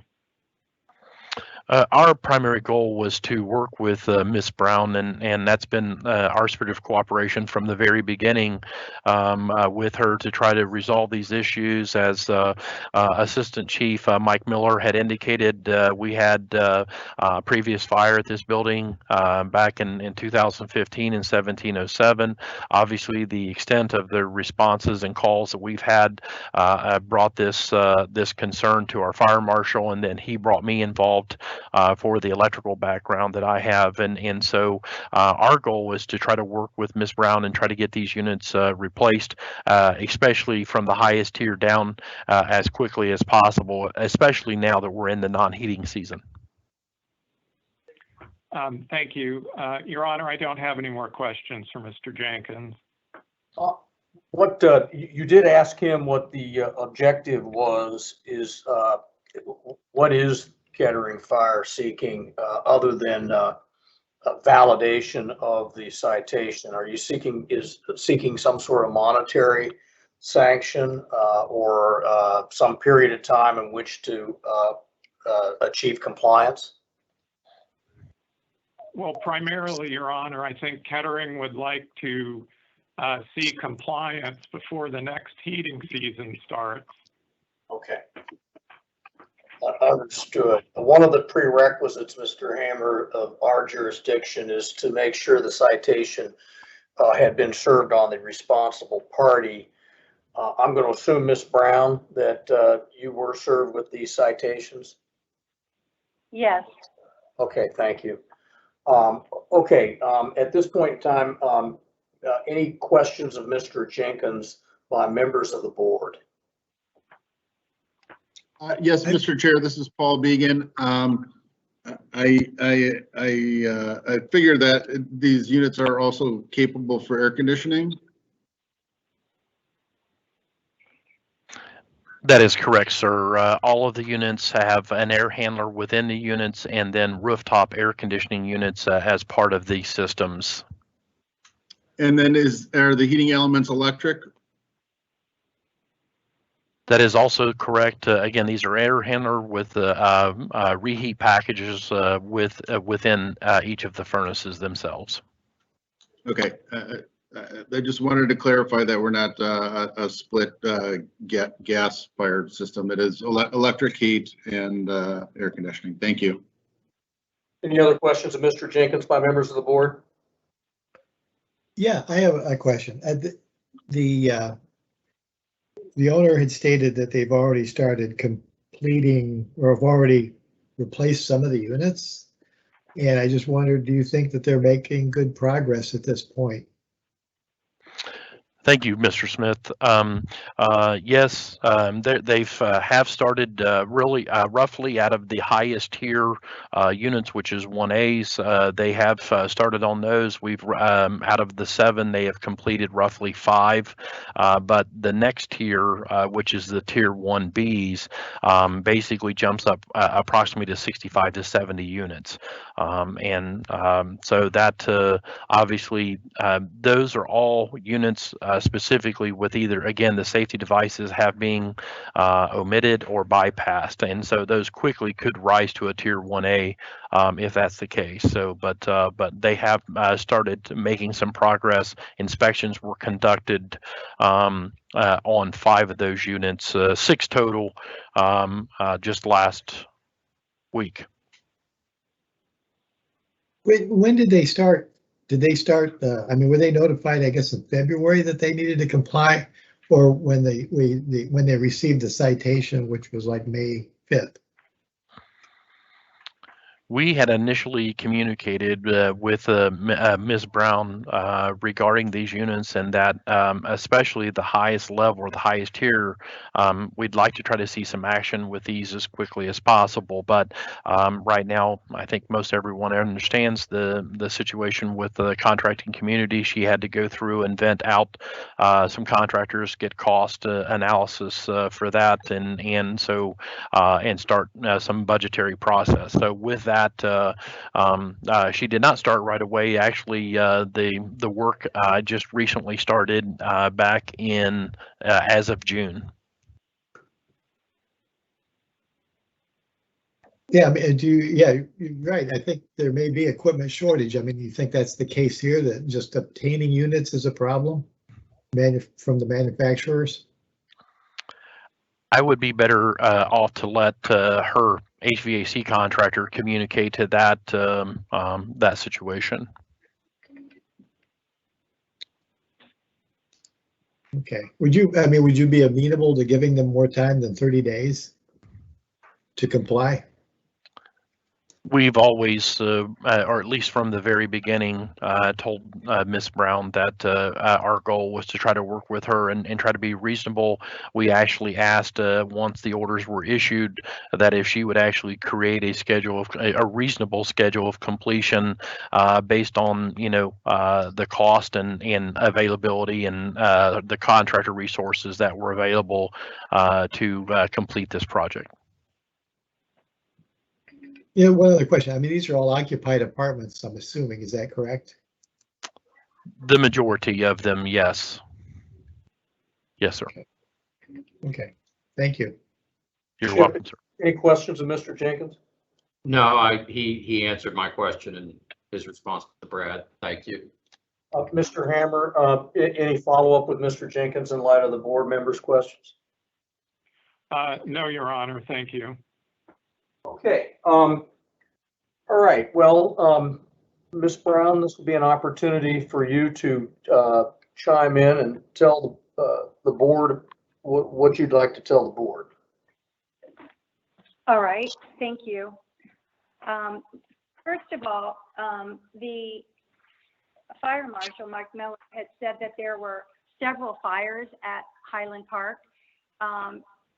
To my knowledge, there has been one fire, because that fire was extensive to 1707, that building, and then the insurance company came in and helped us with that. I have no idea what other fires he's talking about. If he's talking about a smoke detector going off, I don't consider that a fire. The only fire that we've ever had was the one in the 1707 building, and they came, that went all through the insurance, and it was determined at the time from the insurance company they never could totally tell what the cause of the fire was. So now this year, there have been smoke detectors that have gone off. I wanted to say that. Number Okay. two, I don't want the board to think that we just get our maintenance men to work on the furnaces. We have always had a certified HVAC person. And when I say certified, the person that worked on him, the most recent for 5 years, owned his own company. Now, whether he was state certified or not, you know, he worked on them, he certified. I absolutely witnessed what Dwayne saw, and that there was cardboard on one, which was unbelievable. But that was one incident. I don't want you to think that behind every furnace there was a cardboard. There are absolutely issues that we saw. I'm absolutely want safety. So that being said, there were 3 citations for each. There was the fire extinguishers, there were missing smoke detectors that residents took out, and then there's the furnace issue. So we've complied immediately with the smoke detectors, replied immediately with the extinguishers, and the delay of getting someone was, as Dwayne said, we had to research, try and fix, we had 30 days to respond, and then we had to get the people to get the equipment, and so that took a while. And now in addition to the furnaces, there is an electrical breaker box that needs to be put in each time there's to separate the wires. So we have the electrical company, doing that in conjunction with the new furnaces. So so we have completed 6. We did the tiers. Out of those first 6, 2 of them are 1A. The other 4 were when the fire department came, or they were red tagged. So that means that there are 5 more 1As. They are to be completed. They are scheduled to be worked on starting next week. Then that would take care of all the 1A. We did a tier 2 that our HVAC, when he got into it, said it wasn't safe. So by the end of July, beginning of August, 12 will have been replaced. That will include all 1A. That will include anytime the fire department was called out, and that will, and then the one that and then the ones that were red tagged, and then the one that our HVAC said that he didn't feel it was safe. So there is a problem with the electrical. They had to replace a different box. There's also they had to come up with a different breaker box. There's also time restraints with, if I'm going to use the 2 companies that we contracted, that they are going to be doing the work on a timely basis. But to have them all done, all 70 done by the time it's cold, by the winter comes, I don't see that as something that is going to be done. I would like to see if it's possible for us to have the 12 done, and then each month do 3 more furnaces, do double up on the electrical boxes, because it was my understanding that was a big concern, to separate those breakers and get those wires separated, and then to keep working on replacing the older furnaces. I have been told by at least 4 different HVAC companies that maybe what someone has worked on those before when they did them. Obviously, they didn't do them right, but their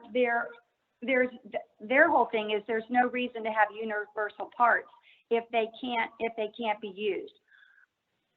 I would like to have the opportunity to have 24 done, probably by like maybe say like the end of October. It depends on their schedule too. And then at that time, reassess the next group again. If there's a chance that not to be saved forever, but to still be safety with universal part, obviously no cardboard, obviously replacing things. I still have 2 HVAC people that work on these kind of units and do not replace them. They go in and just replace the parts. They do it down here in Cincinnati regularly, but now that the fire department has come in, I'm not going against the fire department. I'm not going against Dwayne. All I'm saying is I'm hoping that we can maybe replace them eventually after we get these 24 done, reassess the next group and see which ones are the that possibly would absolutely not be safe, and go from there. So okay, Brown, I'm gonna let Mr. Hammer. He'll have an opportunity to inquire, make inquiry of you if he chooses. But we're not a mediator. A mediation board. We have an obligation here to determine, assuming we have jurisdiction, it sounds like we do, as to whether or not the citation should be upheld, and then we have the ability to fashion around that some conditions and/or monetary sanctions. So we're not just the arbiter here between you and the city of Kettering as to what your timeline necessarily is going to be. But we've heard from Mr. Jenkins that to the extent you've been cooperative, you have been. Mr. Hammer, do you have any inquiry of Ms. Brown? No, Your Honor, I don't. Okay. Any questions by board members of Ms. Brown? I have a question. Mrs. Brown, I mean, how does it get this bad all of a sudden? It would seem like you would have known over the years that when units are 60 years old that you would have started the replacement a long time ago. Well, we had HVAC. I mean, we are not HVAC people. We hired an HVAC person, and he kept them running. And I never took them apart and looked at them. He said that they were working. They were.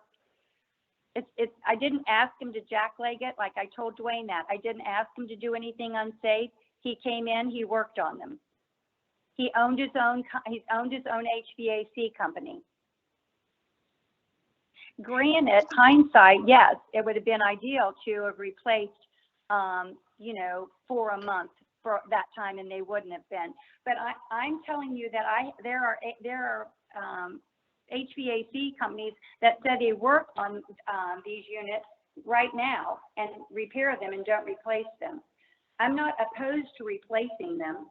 If I would have ever been told that from the very beginning, we would have been replacing. I don't know if I'm allowed to ask them, but I would like to ask them how they said there was more than one fire, because I certainly don't know that more than one fire. You can't ask that, but I can certainly inquire of Mr. Hammer if he knows.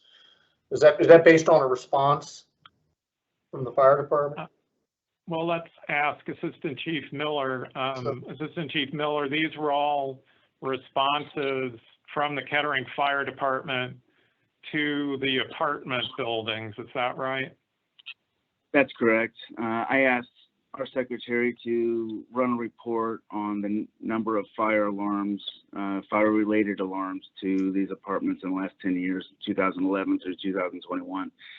So I'm looking at the list, and I have different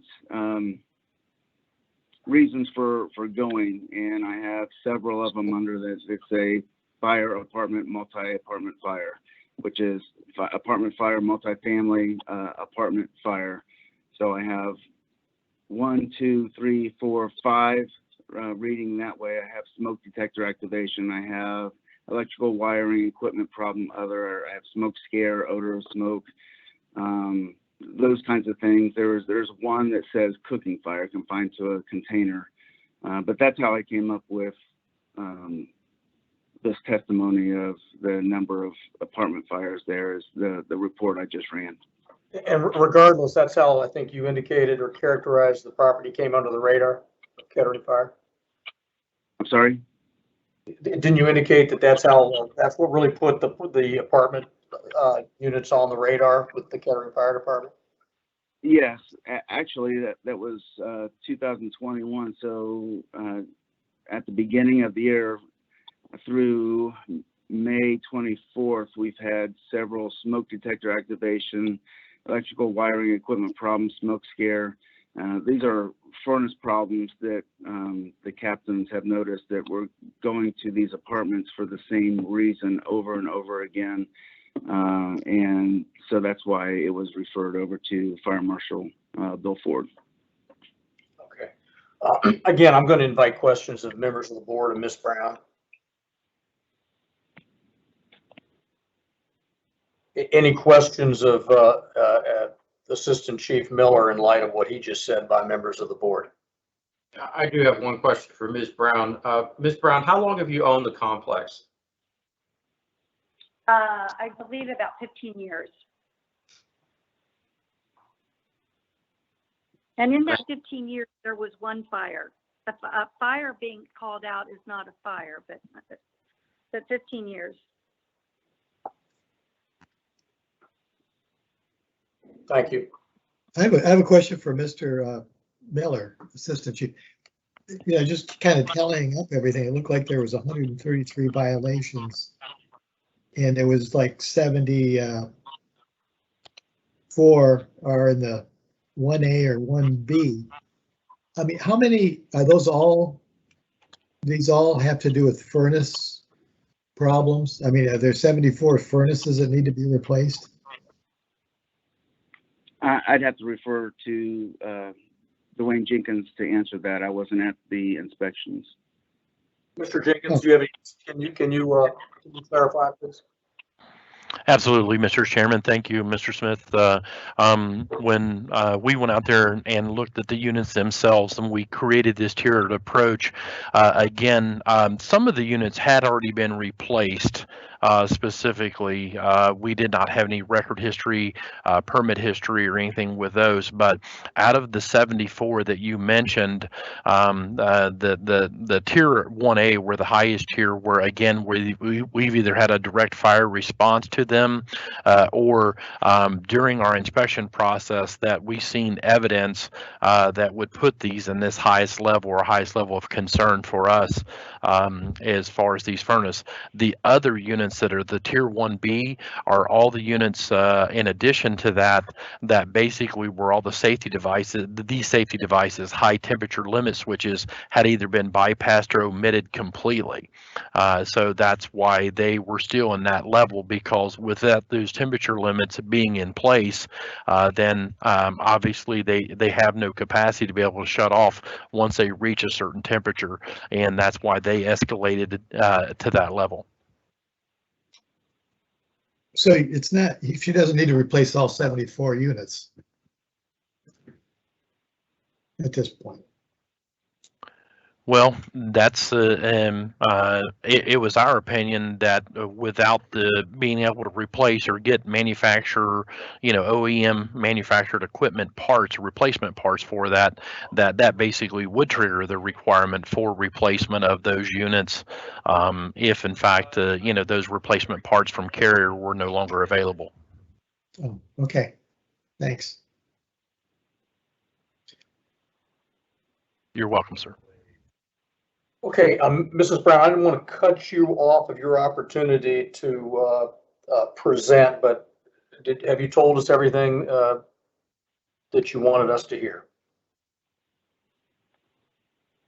Yes, other Okay. than there are furnaces that age that are being repaired and by certified HVAC people correctly. Obviously, the ones that were worked on ours were not done correctly.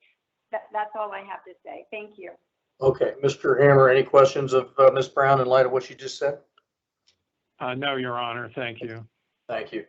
Okay, gentlemen of the board, what are your thoughts, sentiments at this point in time?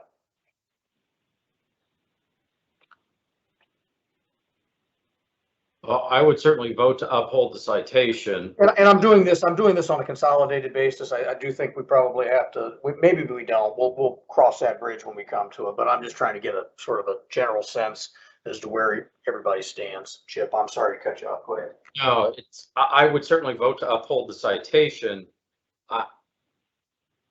I'm not an electrician. I'm not an electrical engineer. And so I don't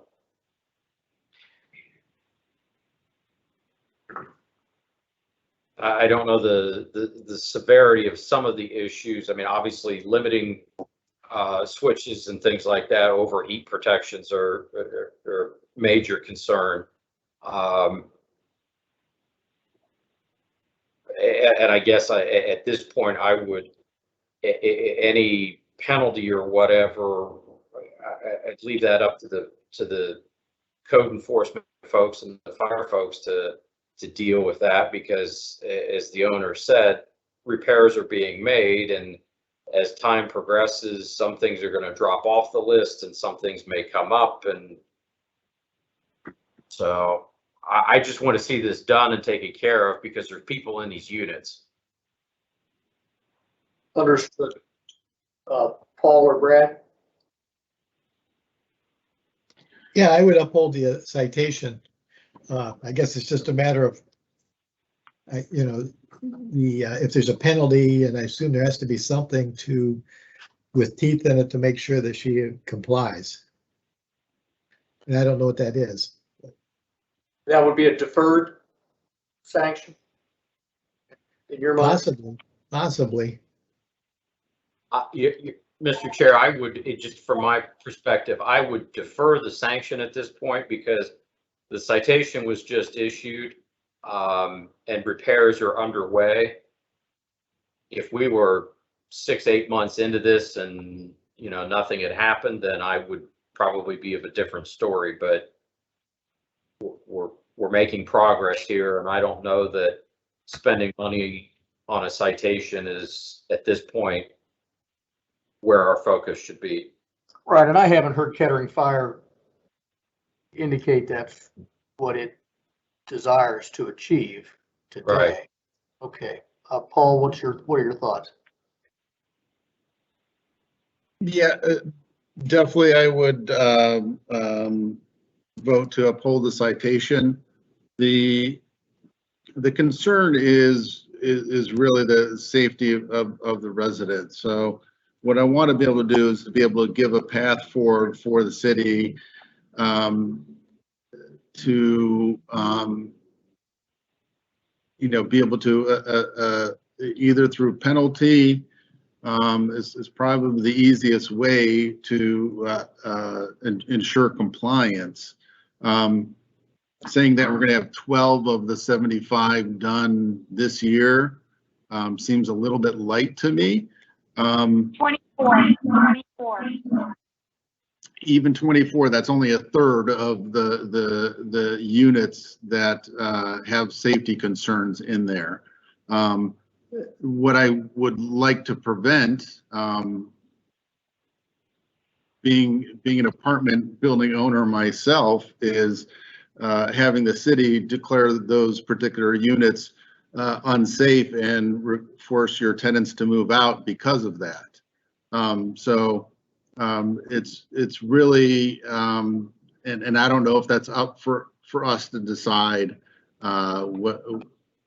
whether that needs to be taken up by the city if they need to take that action. But I think they're in the better position to be able to determine if a unit can be repaired or if it does have to be replaced, and if they determine that repair is not feasible to their satisfaction and replacement is required, to give them the tools to be able to ensure compliance. So that's my position. I think it needs to happen. And I know there's financial considerations for this and electrical work that has to be done. It's not just replacing the units, and I understand that. But that being said, the owner is collecting rents and income from those units, and I would want to make sure that if someone is paying for that space, that it is a safe space. So those are my thoughts, Mr. Chair. Okay, Mr. Hammer, and maybe you need to defer to your clients, but what would the, to sort of get this to crystallize and the smoke to clear a little bit, and no pun intended with respect to that, what would be sort of a reasonable accommodation where the pathway here, or the likelihood is that we would uphold each one of these separately issued citations for each of the buildings, but we would defer some sort of monetary penalty as sort of holding that over the owner's head in order to so Kettering Fire can achieve, the city can achieve compliance. Is there something that you would propose on behalf of Kettering Fire? And if you need a minute to consult with your client, that's fine. But at some point in time, we got to advance the ball here. Certainly, Your Honor. Thank you. I think the city and the fire department would be very amenable to a deferred monetary sanction as long as the building owner is making good progress to remedying the violations. I don't know that the city would have a specific dollar amount or anything in mind. I'm sure the city would find whatever amount the board would think would be satisfactory. Okay, so the way this might work is that if there were a deferred sanction that was pecuniary, it would still be up to the jurisdiction to seek collection, right? So if we gave X number of days, but the city evaluated the fact that there was progress being made, that would be up to the city then on, day one after the expiration of the deferred period to determine whether or not it wanted to pursue those penalties at that point in time. I think, right? Am I right, Chip and Brad, that once we issue a citation with civil pecuniary penalties, deferred or not, that it sort of leaves our bailiwick at that point in time? Yes. Yeah. Right. Okay. All right. Paul, you were going to say something? No, I'm just trying to I'm looking at what might be an appropriate penalty. The part of the concern is we do have 3 items for each building, but that is not actually indicative of each violation, right? There's more violations than we actually have specific items for that. So that's what I'm trying to look at. Well, we could consider issuing a deferred penalty for each citation rather than each item, can we not? Is that within our discretion? We can, but here's what I'm, concerned about, right? Does the citation still hold if they fix 2 out of the 3 units in a given building? You know what I'm saying? That again, we have these different levels of, rightfully so. I think the city's done a really good job of trying to do an accurate assessment of the most dangerous units and allowing for those that are maybe less dangerous to have a little bit more leeway time. So I'm trying to figure out how to best put together. On the former issue, we could probably structure it to, in order to avoid the financial sanction, there would have to be full compliance under the citation, which I think would then mean all 3 items. That might alleviate that concern.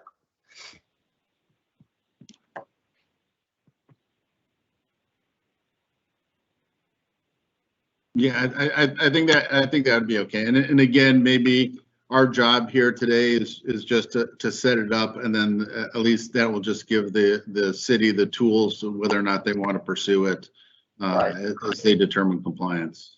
Okay, okay. Do we want to take just a short recess, and then reconvene and throw out some possible proposals here in order to get to some vote? Here's what I got. Each one, two, three, four.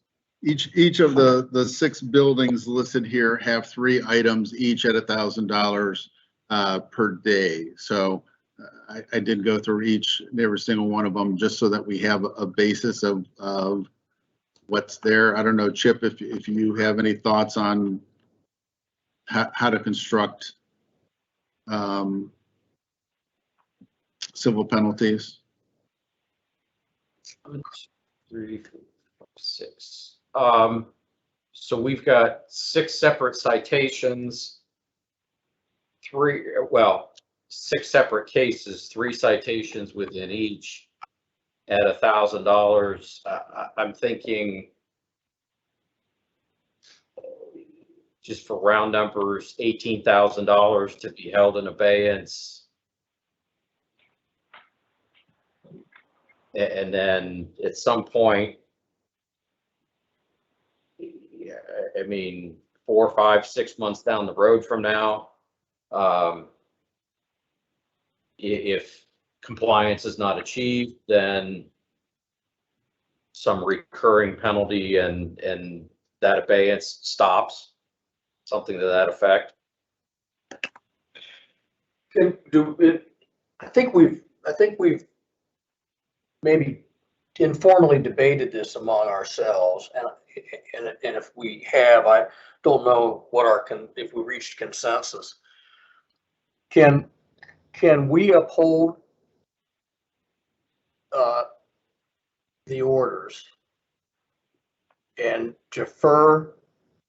maintain jurisdiction and defer monetary sanction to a later date as an option? Or is that a half-pregnant approach that we can't make? We have to make a final disposition when we vote to uphold the citation. Do you recall having that conversation, Chip?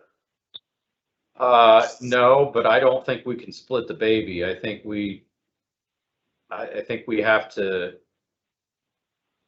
either the case needs to be continued or we need to issue a decision so that the appellant has a final appealable order if they want to pursue it. But, you know, because otherwise we're mediating a resolution to this outside the scope of our authority of upholding the citation. That's my opinion. Okay, so I think then if you were to take the dollars that you sort of proposed, and I guess what we need to do then is we need to set a time frame for when that would kick in, when that deferment would end. Right. It would become viable for the city to collect, should it choose to do so. I mean, I think that's really where let me back up. Any problems with the $18,000 that was it $18,000 proposed by Chip? Yeah. Brad and Paul, what any No. thoughts on No, I was just kind of struggle. I mean, there's looks like there's 74, this is combining the buildings, but they're not that unevenly split. Of the 1As and 1Bs, which are the most severe, which will probably kick in replacement or major repair, that's 74. She said she'd have 24 done this year. That's 50 left. But then I don't know, how long of a period would you go? I mean, she's looking at maybe replacing the rest, some of them, or I guess you leave that up to the officials to determine if they're satisfactory, like you said. Well, except that but I think if we choose to accept Chip's thought that we can't split the baby, whatever that deferred sanction is, it's gonna have to expire at some point in time, and I think we have to make that determination. Yeah. Yeah, 18,000, that's a good number by me.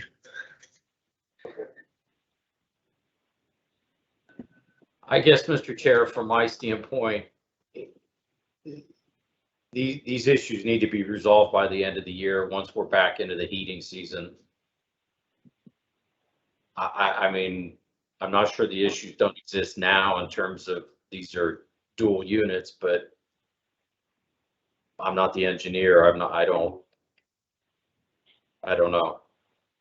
So we sustain each case, affirm each citation,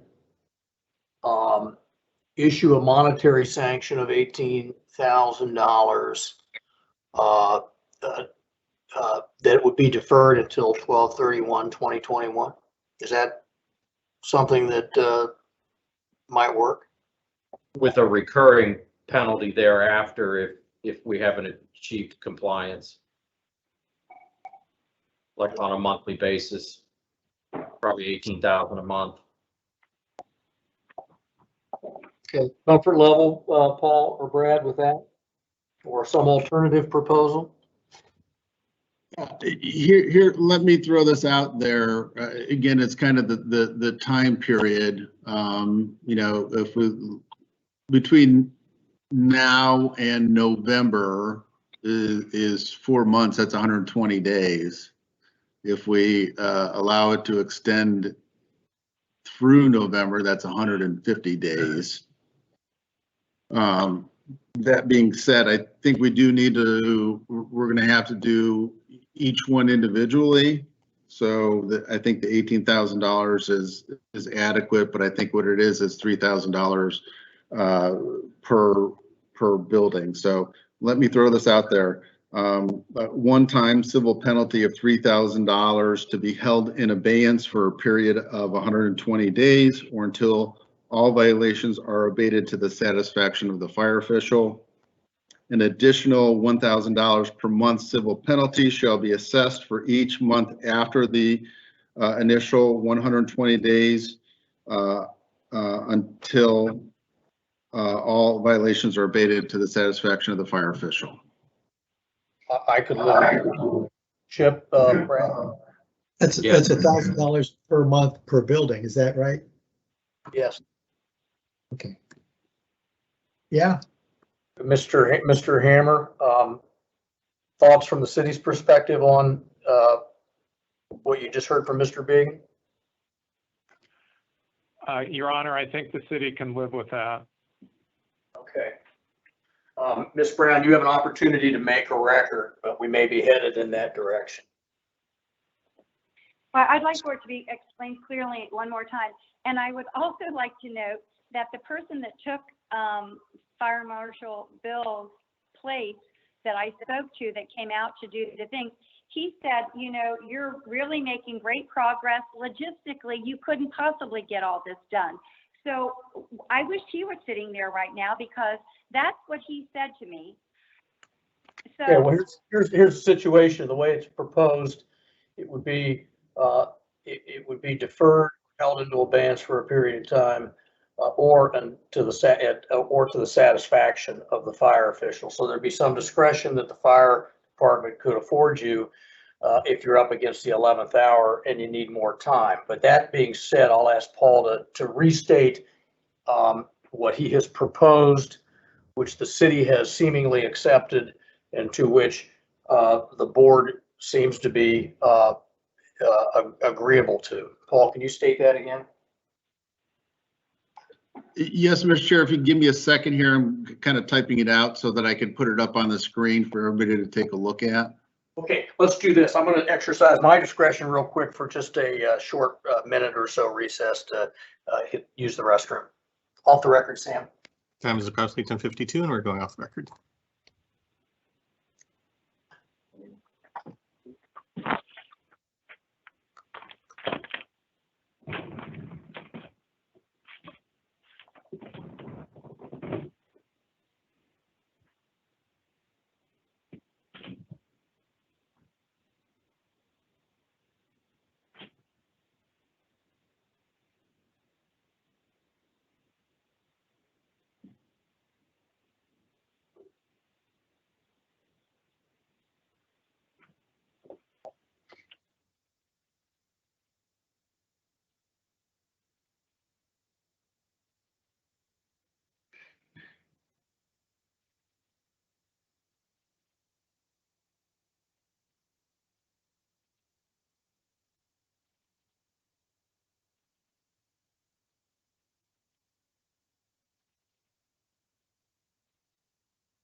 Okay, if Sam, let's go back on the record. Paul's with us and Brad's with us and Chip's with us. So let's go back on the record.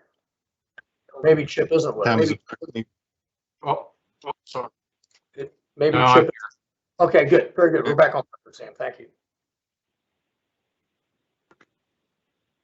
All right, the time is approximately 10:55 and we're back on the record.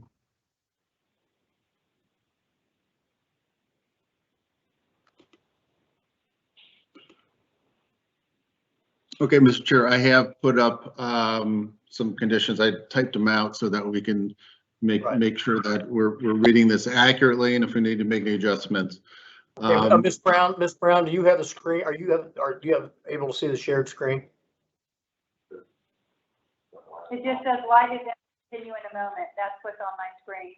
Okay. All right, there might be just a delay. It'll be up in a second. Okay. Mr. Hammer, are you able to see the shared screen? Yes, Your Honor, thank you. All right.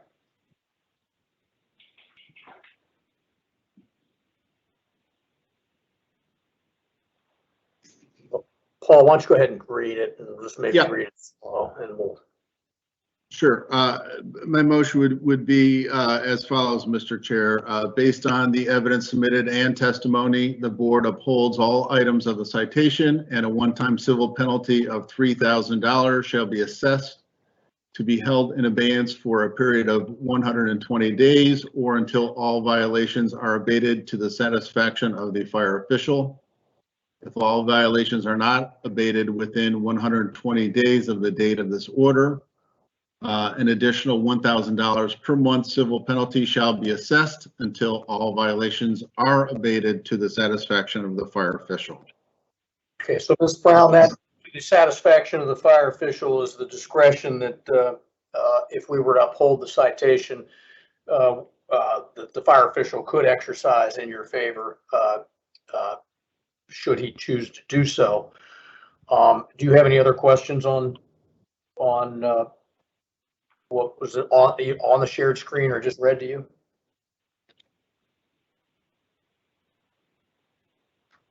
Are you asking me? Yeah, do you have any questions with regard to that? Yeah, I do have a question. So if I would have never appealed, would I have been penalized? Because we are still within the time limit of doing what we were supposed to do. All I was asking for a little bit of consideration and some time.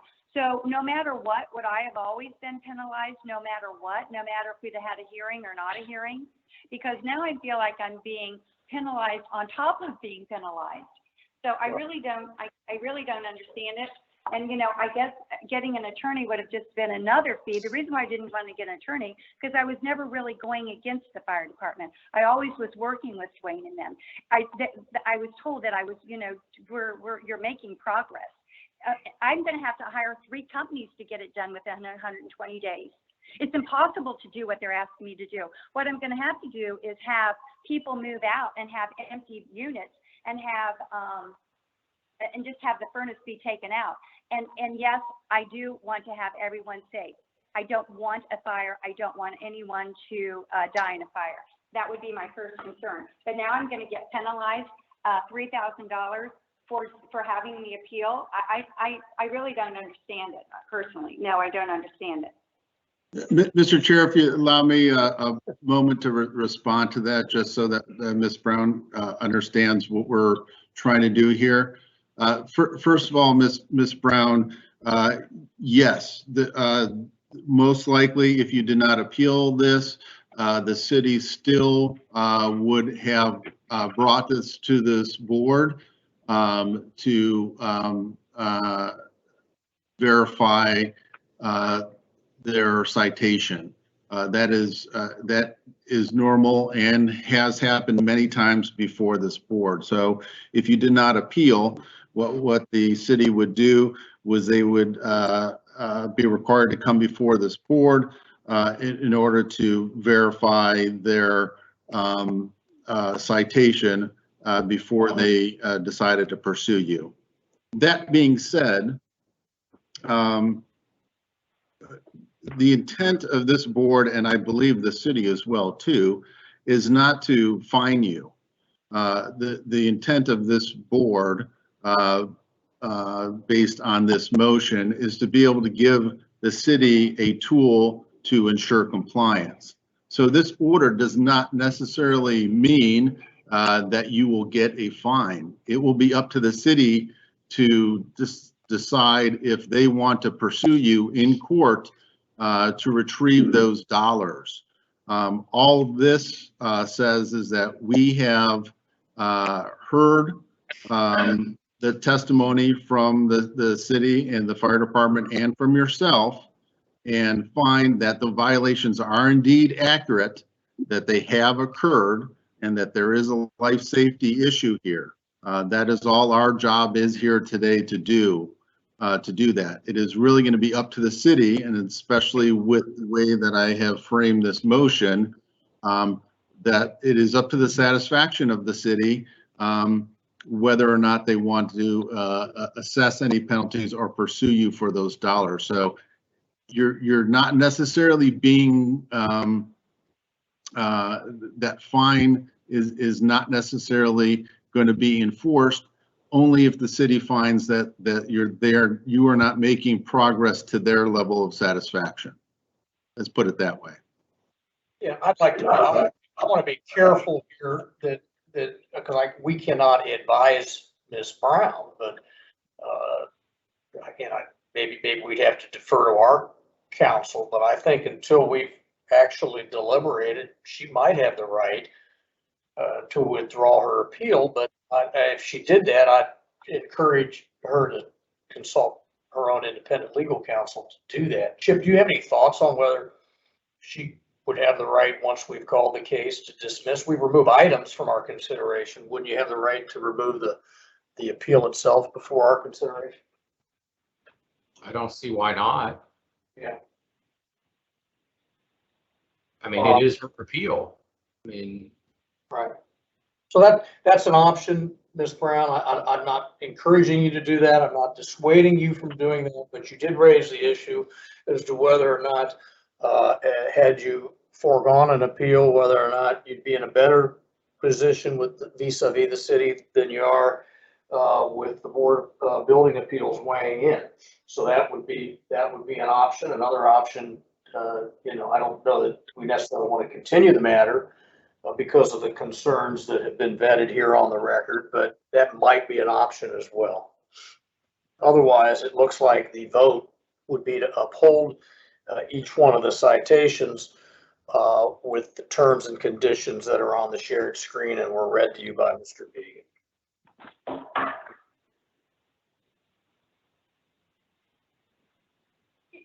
Yeah, so $3,000 per building. So this $18,000 that you talked about, that you spoke of, where is that?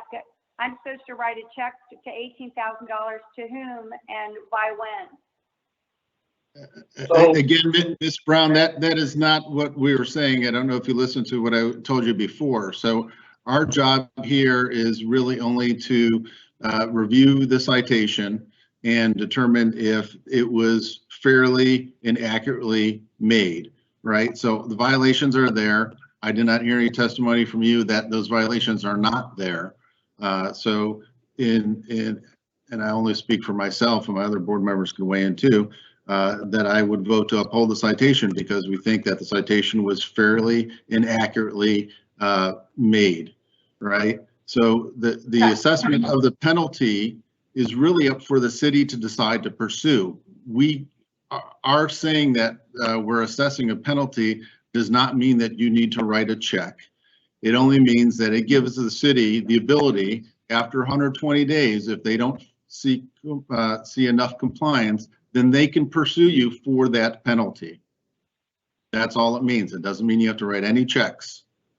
I just want to make sure that that's clear. We are only, in my motion, trying to give the city basically some ammunition to be able to help move you along if they don't find that you're moving along to their level of satisfaction. I understand. I understand that now. Thank you. Okay. All right.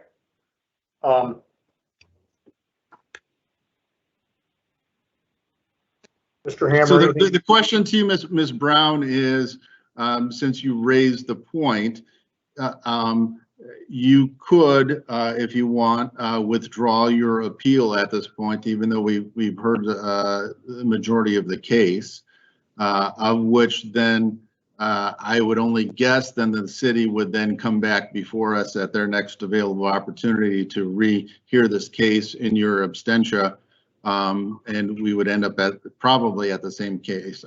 I can't say that for sure, but that is likely to occur. So you do have that ability to do that if you wanted to withdraw your appeal at this point in time. Or I don't know if the city would be willing. I don't know if I would even be willing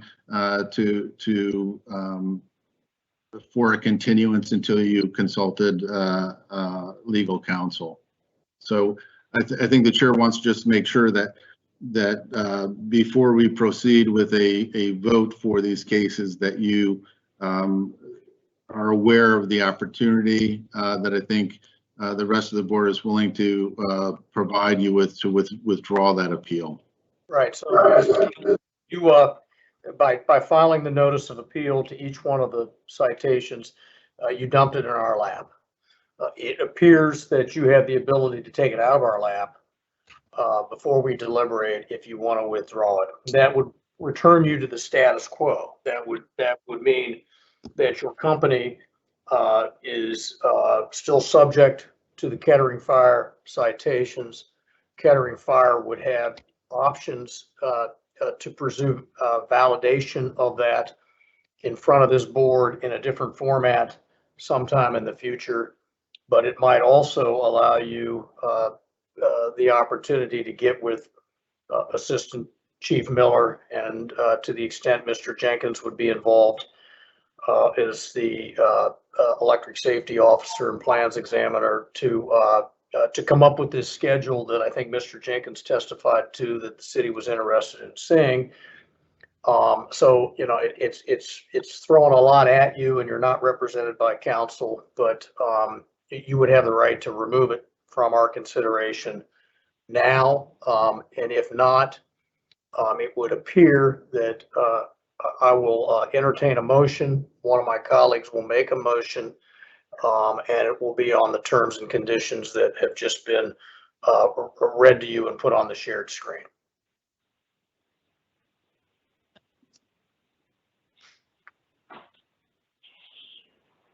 So, to paraphrase, withdraw now, and everything would stay the same where I have to comply, or not withdraw and still comply, but then there would be the penalty, but that's going to occur in the end anyway. So I know no one can tell me what to do because no one can give me advice. Like I said, I didn't get an attorney because an attorney would have probably been one furnace. So I don't know which direction to take right this second. Mr. Chair, can I make a suggestion? Please.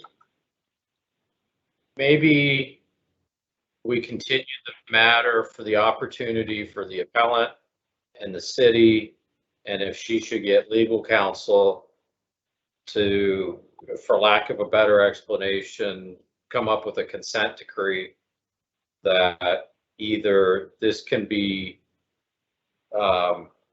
dismissed or withdrawn or adopted by this board, or even if she dismisses her appeal, they still have the opportunity to do a Goldman later on. So, Mr. Hammer, certainly would like to hear from you on behalf of the fire department with respect to this. I do think that Ms. Brown has the right to withdraw. We certainly do not want to encourage her to do anything without the advice of counsel. By the same token, I think you know, at least your client knows, that this board is concerned about life safety. And so if we were to go the route that Mr. Welch just proposed, it would not be to kick the can down the road that would implicate life safety. It would be to see whether or not there could be some consensus reached between Kettering Fire and the property owner that would actually achieve life safety, but on terms that would be satisfactory to the local fire jurisdiction. So do you have any thoughts here? Well, thank you, Your Honor. I would say that, like the board, the city, and Ms. Brown, the city is concerned about life safety here. And the city has been trying to work with Ms. Brown before she appealed the citation, after she appealed the citation. Were the board to rule today, the city would continue to work with Ms. Brown to try and achieve compliance to remedy all the life safety issues here. And I would also point out that we spent a lot of time together today on the phone and over the internet. And in terms of economy, it would seem to make sense to me that the board actually render a decision today, at least on the validity of the citations. Now, I can certainly appreciate Ms. Brown's concerns about the civil penalties that may be applicable, but if Ms. Brown continues to work with the city and continues to make progress on fixing the life safety issues that were identified by Mr. Ford and Mr. Jenkins as a result of their inspections, then I don't think the city would be pursuing that, because again, its goal here is to remedy all those violations that are causing the concerns about the life safety issues. So from my perspective, again, I would like the board to actually make a decision on the citations. And again, I'll reiterate that the city really isn't interested in having to pursue Ms. Brown over recovering any civil penalties, because really it just wants compliance. And so if the board thinks it's best to ask the parties to get back together to come up with some kind of agreeable schedule, then we'll do that. We'll do our best to try and come up with that and come back before the board at a later date. Okay, well, that is a modest acquiescence to what Mr. Welch proposed. Paul, I sensed in earlier commentary from you that you would be more reluctant to continue the matter. But what are your thoughts on what Chip and Mr. Hammer have just said? Yes, Mr. Chair. I mean, I defer to Ms. Brown which way she wants to move forward with that one. But again, I think everybody is in the same page. Everybody's on the same direction. I think everybody wants the same thing to the city's position for economy and allow things to move forward in the way that they need to move forward. I would probably be most supportive of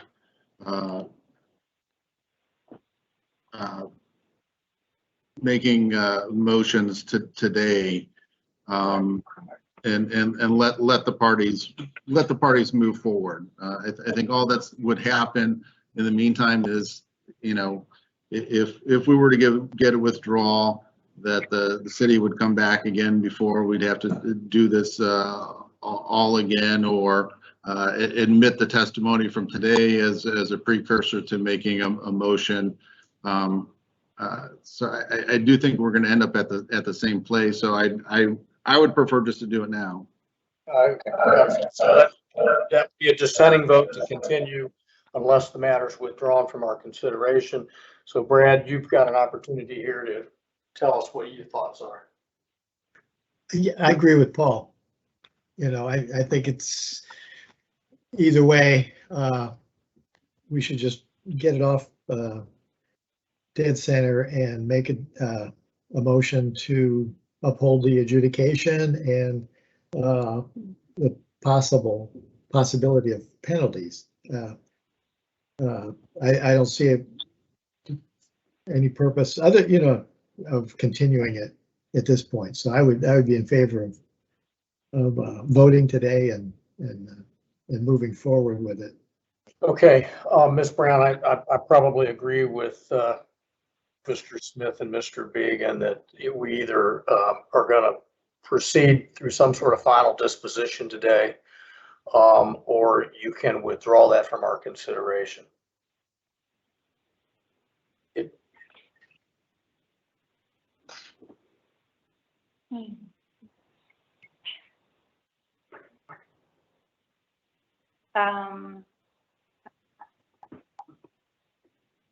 So what happens if I withdraw? So if you were to withdraw, parties are restored to the status quo. You or your LLC would still be subject to the citation to the extent that the city of Kettering wanted to enforce the citation. If the city of Kettering wanted to enforce the citation, they could come back before this board in a situation that would allow the city to proceed ex parte, meaning it becomes what we refer to, using the vernacular, a Goldman hearing based on a Court of Appeals decision that says if someone has not challenged the citation, they can go watch, but they have to be a fly on the wall and they cannot participate in the hearing. And so what would eventually happen, presumably, is Mr. Hammer would either ask to incorporate the testimony of Mr. Miller and Mr. Jenkins that would be preserved by today's record, or he could renew efforts to take their testimony and perpetuate it and maybe call other witnesses, and then we would determine the propriety of the citation and the amounts of the fine. So restoring you to the status quo, it does not make the citations go poof, does not eradicate the issues that Kettering Fire is concerned about and frankly should be concerned about, but it means that we disconnect and we don't reach any decision today. That's essentially what that means if you withdraw. And I don't have a crystal ball, so I don't know whether Mr. Hammer would advise his client to pursue a Goldman enforcement hearing or not. All right, it's probably something I'm not allowed to do either, but Dwayne, can Dwayne hear me? He can probably hear you. He's still on. Are you on, Mr. Jenkins? Yes, Mr. Chairman, I'm on. Okay, Ms. Brown, if you're gonna ask Mr. Jenkins a question, you're gonna have to direct it through me. You're gonna have to ask the chair a question. Okay, Mr. Chair, he's the only person that I really know. I think that he and I both know we want the same thing. I was never going against him. I was just asking for more time. So I would like for you to ask him, since I've worked with him, like what would he do? Okay, so I'm going to have to defer that to Mr. Hammer. He may advise his client that he doesn't want his client to speculate as to what he would do or might do. But Mr. Hammer, if it's okay, Mr. Jenkins can answer it, but I'm going to defer to you. Thank you, Your Honor. Ms. Brown, how much more time beyond the 120 days are you interested in? Well, I'm going to keep working and maybe doing four a month, 6 a month, but it also depends on supply and them being able to do it. And how many do I need to get 2 companies to come in and work on it simultaneously? And I'm not stopping until it's done. But I also, in the meantime, know that we have to worry about the 1Bs being safe until we get to the rest of them. But to just answer that, I mean, I don't even know if I could answer that because it depends. It's not just on me. It's also the people that I've hired. And one of the electrical company is someone that, that Dwayne had recommended. But, you know, they all are backed up because of all the back work that they had. So I'm running into that problem too. They should have already done more, but they've already backed us up. Well, so you can't, I mean, you can't, you really can't answer Mr. Hammer's question either. But Ms. Brown, you've heard from both Kettering officials and from its council that the city's willing to work with you. This has been dumped in our lap to determine whether or not those citations are supported by enough evidence to be validated by this board, and then whether or not the statutory sanction that could be levied for each one of the violations on a per diem basis is also something that this board should do. This board has decided to give you 120 days on a proposed basis with an $18,000 fine hanging over your head. But to be enforced, again, this is the point that I think that may get lost in the conversation here, but that could or would be enforced at the discretion of the city. Now, no one's going to predict the future and tell you that at some point in time the city's patience is going to run out. And we are dealing with life safety, and we are dealing with a business that is a remunerative business where there's collecting rents, and there could be people in there whose safety is at risk. So this isn't something that, you know, anybody's going to, this board's not going to let you have 2 years. But right. If you withdraw your appeal, we have no say in it until it comes back to us, if that happens ever at all. Okay. Okay, I'm going to withdraw. Okay, so let me make sure that we do this appropriately for the record. Mrs. Brown, with respect to case number 21002, is it your intention to withdraw that appeal from our consideration? Yes. And with respect to case number 210063, 210064, 210065, 210066, and 21067. With respect to each of those, is it also your intention to withdraw those separate appeals from our consideration? Yes. Okay, Mr. Hammer, do you have anything further to say? I do not, Your Honor. I thank the board for their time this morning. Paul, Brad, or Chip, any comments in light of the fact that this is no longer in front of us for our consideration? No. I have a comment. I mean, something you said, if it comes back to us as a Goldman case, she would have no say in it. Is that correct? That is correct. Even if she gets an attorney, she will have she can't say anything. I don't know if she understands. I hope she understands that when it comes back, then we could decide the same thing and she will have no say in it. Right. I think what she's hoping for is that she can convene with the city, and if it did come to us on a Goldman basis, it might come back teed up with something different. But again, that's speculation on our part, and I really choose not to speculate. Okay. Chip, any comments, or Paul? No, thank you. Okay. Okay, Mrs. Brown, thank you very much, Mr. Hammer. Thank you for the very orderly presentation on your side. Unfortunately, or fortunately, or whatever the case may be, the matter is no longer in front of us for our consideration, and thank everybody's time. I would like to thank everyone too, everyone that was involved. I thank everyone for your participation. Thank you. Thank you. Okay, that would conclude our active docket for today. Sam, you still with us? I hope. Yeah, he's there. I see him. Okay. Susan, you said you talked to Neil. Brad, I don't know. Did you talk to Brad about this? Brad, so I did not.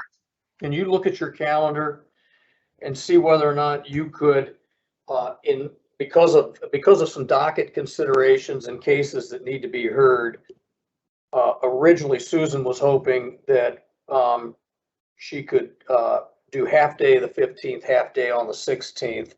Paul has a Cleveland, and these are live, by the way. We're going to be in person, and Paul has to be back in Cleveland for a commitment the evening of the 15th.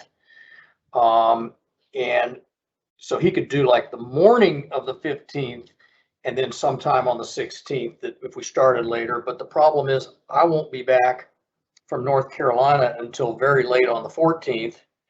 And so anyways, as we bantied this around in your absence yesterday, it looks like Paul, Chip, and Neil and I could do an all day or a large, a significant period of time on the 16th if you could, if you could do that.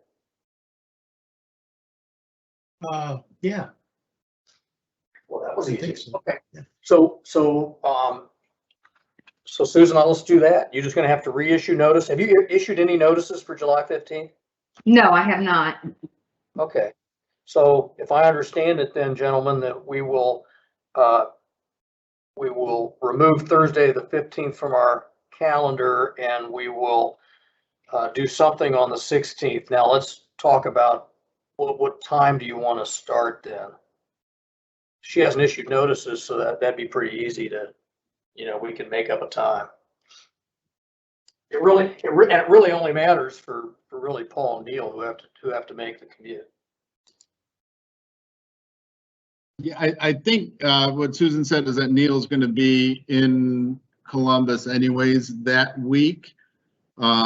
So maybe it doesn't matter as much for him. I mean, it's 2.5 hours. So, I mean, 9:30. That's fine here. You want to start 9:30 a.m.? Okay. Can I ask a question of the board or get some guidance on one question I have? We're going to be in person. Do you want to have the parties in person, or do you want to give them the option of either or? And I'm not even sure what kind of equipment I have to use at the office. If we give them the option to appear virtually, can we accommodate them if we're in Tussing? Well, let's assume we could. Let's just assume we could for purposes With the here. projector, we probably could off of my computer, but I don't know how that's gonna. And Garrett had stated, in order for them to even do it or have that option of remote, both parties would have to agree to that. So Right. the minute one of the two parties do not agree, they have to come in person. I didn't know if the board even wanted to make that an option or not. I think that becomes a scheduling, I mean, consents and all of that hullabaloo. Why make more work for yourself? I mean, they filed the appeal. I don't get to choose whether or not I want to come to court. If the judge or magistrate says I show up in court, I show up in court. Okay.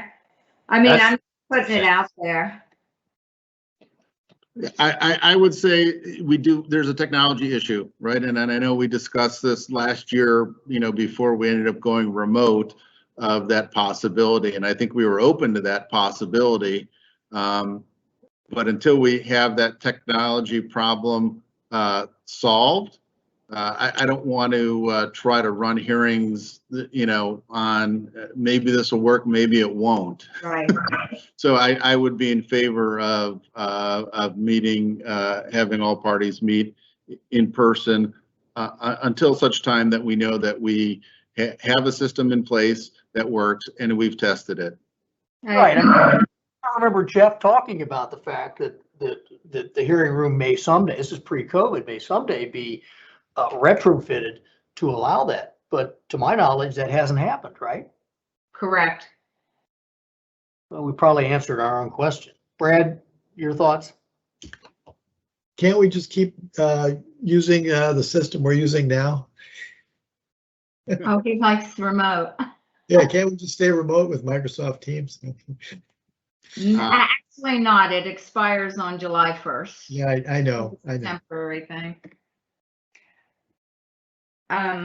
Look, the explanation is, I think exactly what Paul said. Right now, there are technology challenges for allowing a split hearing live combined with remote attendance. And until those kinks are worked out, it sounds to me like we're headed towards in-person hearings, at least in the short term. Is that what I'm hearing? Yes. Yeah. And they're all going to be in Reynoldsburg, is that right? There's no Well, she hasn't found an Ashland location because ODOT doesn't want us in there. Grandpa's. They didn't, yeah, exactly. They didn't, but ODOT didn't tell us that when we considered their case yesterday. Okay. The governor has spoken, and also college athletes are no longer amateur. So there you go. Yep. One other question of the board members. Do any of you want hard copies again with this being in person, or are you just going to go off your laptops or iPads or with Tumbleweed? How about, I'd like to at least for maybe next month do hard copy. Yeah. Can you check into getting us internet access there in the room? Because I know I had an issue before. Right. And I was hardwired in, and I asked about that, and my understanding, nothing's been done in the training rooms the past year and a half. So I'll have I don't think, Paul, you've ever used a hard copy, correct?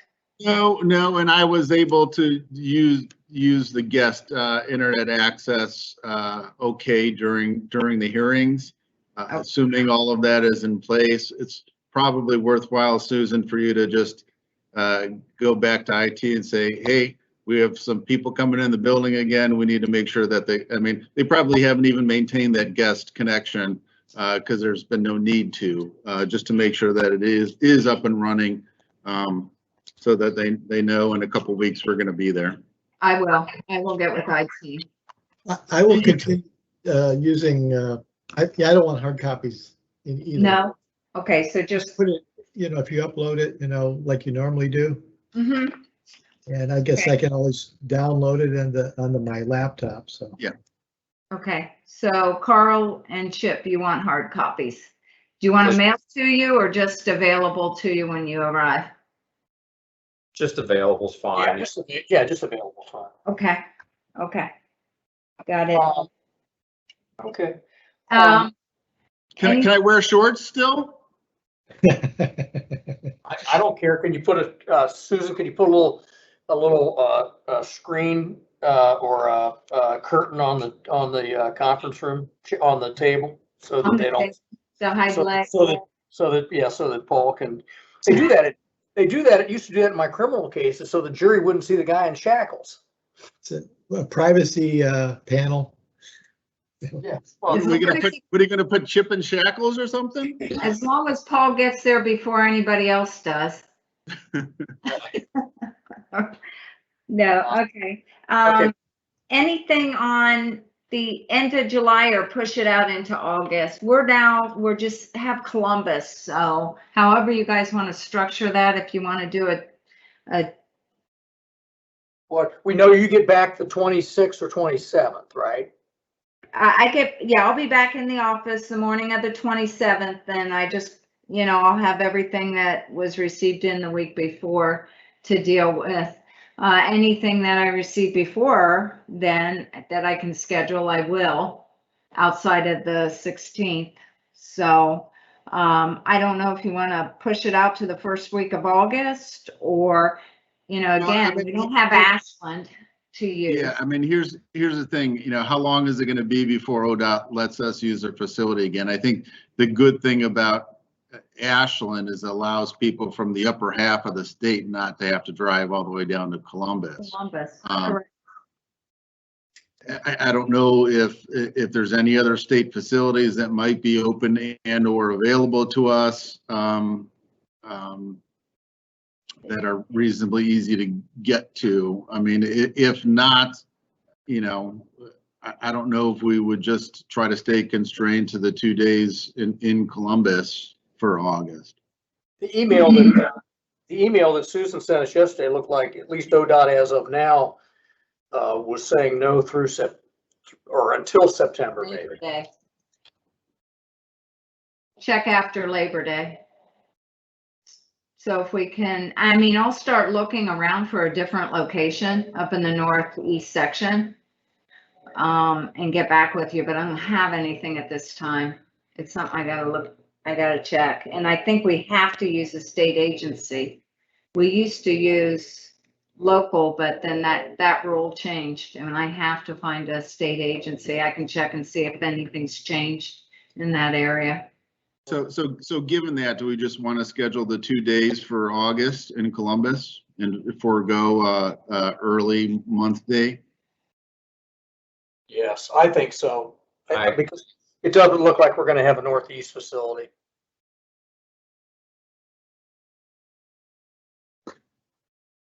Can we get an August date at this time and I'll run it by Neil, or no? I mean, if you want to, but I'll throw out 16th and 17th maybe.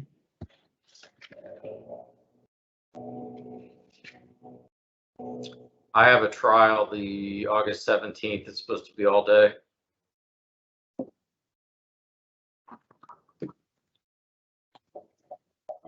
What about, can I offer the first part of the month, just because we're talking 1, 2, 3, the 9th is 4 weeks from our July hearing date.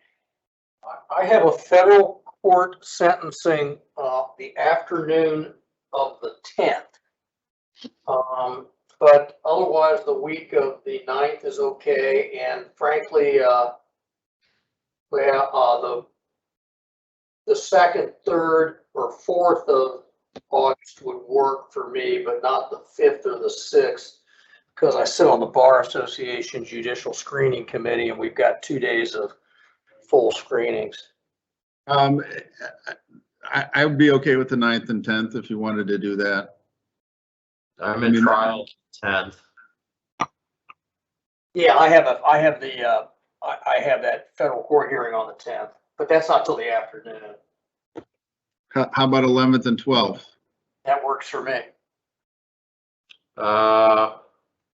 My trials, the day 2 of it is scheduled for the morning, and the 11th is shot for me. I'm sorry.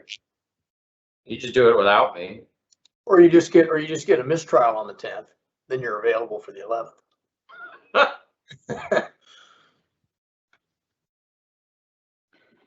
Or 12th and 13th?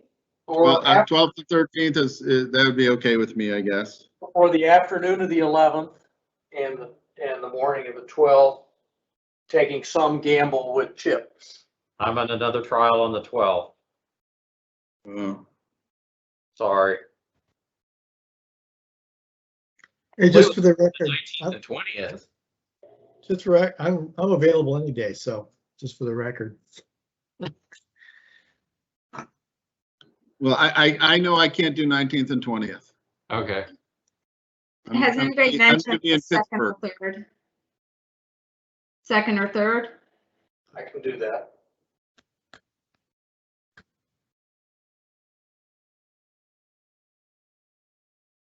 I could do, if I can do 2nd and 3rd. In the afternoon and in the morning? Yeah, you have to allow travel for Poland. So yeah, I'd say 12:30 first day and 8:30 in the morning the second day. I have a pretrial hearing that's in person on Tuesday, the 3rd at 9 a.m. All right. How about 5 and 6? Carl's not available. Oh. Wait, for when? August 5th and 6th. You said you were not available. I've got the judicial screening committee that. 3rd, 4th. Chip? That's fine. Afternoon of the 3rd, morning of the 4th. No, I can't do the morning of the 4th. I got 2 trials scheduled for that day. You're just You're gonna, busy. I know. Sounds like you're just gonna have to miss me on one of those days, unfortunately. So go back then to, why don't we got a shut, oh, you said, who cannot do the 12th? If you wanted to do an all day on the 9th, that's fine. And I assume that, you know, Susan can get me a hotel for the evening of the 8th. That way I could be there early. That works. Again, that works for me. Pack it in on the 9th.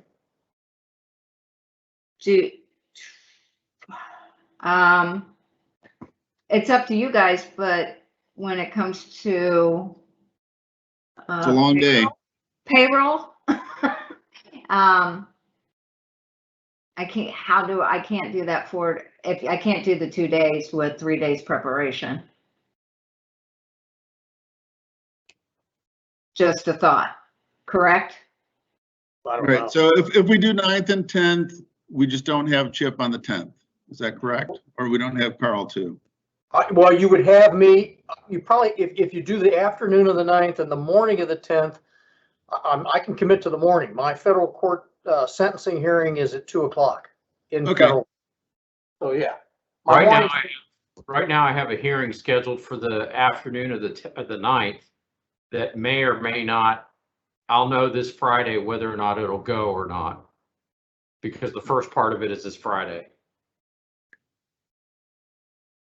Go ahead and schedule, and if we need to reschedule, we can do it in the next couple of weeks. Yeah, and you're still subject to Neil on this anyways. You haven't Correct. talked yet.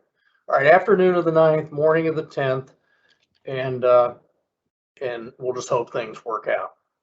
Then all day on this, and then the 16th, starting at 9:30 a.m. Okay. On Friday, on July 16th, yes. July 16th, 9:30, August 9th, 12:30, August 10th, 8:30. Yep. Okay. Thank you. Okay, and then, we have no minutes to approve. We took care of that yesterday. No other new business. Our agenda says that our next meeting would be Thursday, the 15th. That has been changed now to 9:30 on July 16th. Is there a motion to approve, a compensation for our preparation and attendance today? So moved. Is there a second? Second. All those in favor say aye. Aye. Any opposed? Okay, we stand to be compensated for our efforts today. And hearing no new business or anything further to come in front of the board, is there a motion to adjourn? So moved. Okay, is there a second? Second. Okay, all those in favor say aye. Aye. Any opposed? Okay, again, subject to our next meeting, which will now be July 16th, beginning at 9:30. We stand adjourned. Sam, good seeing you, by the way. It's been a long time. Thank you. Thank you. Okay. All right, guys. Yep. Thanks. Bye-bye.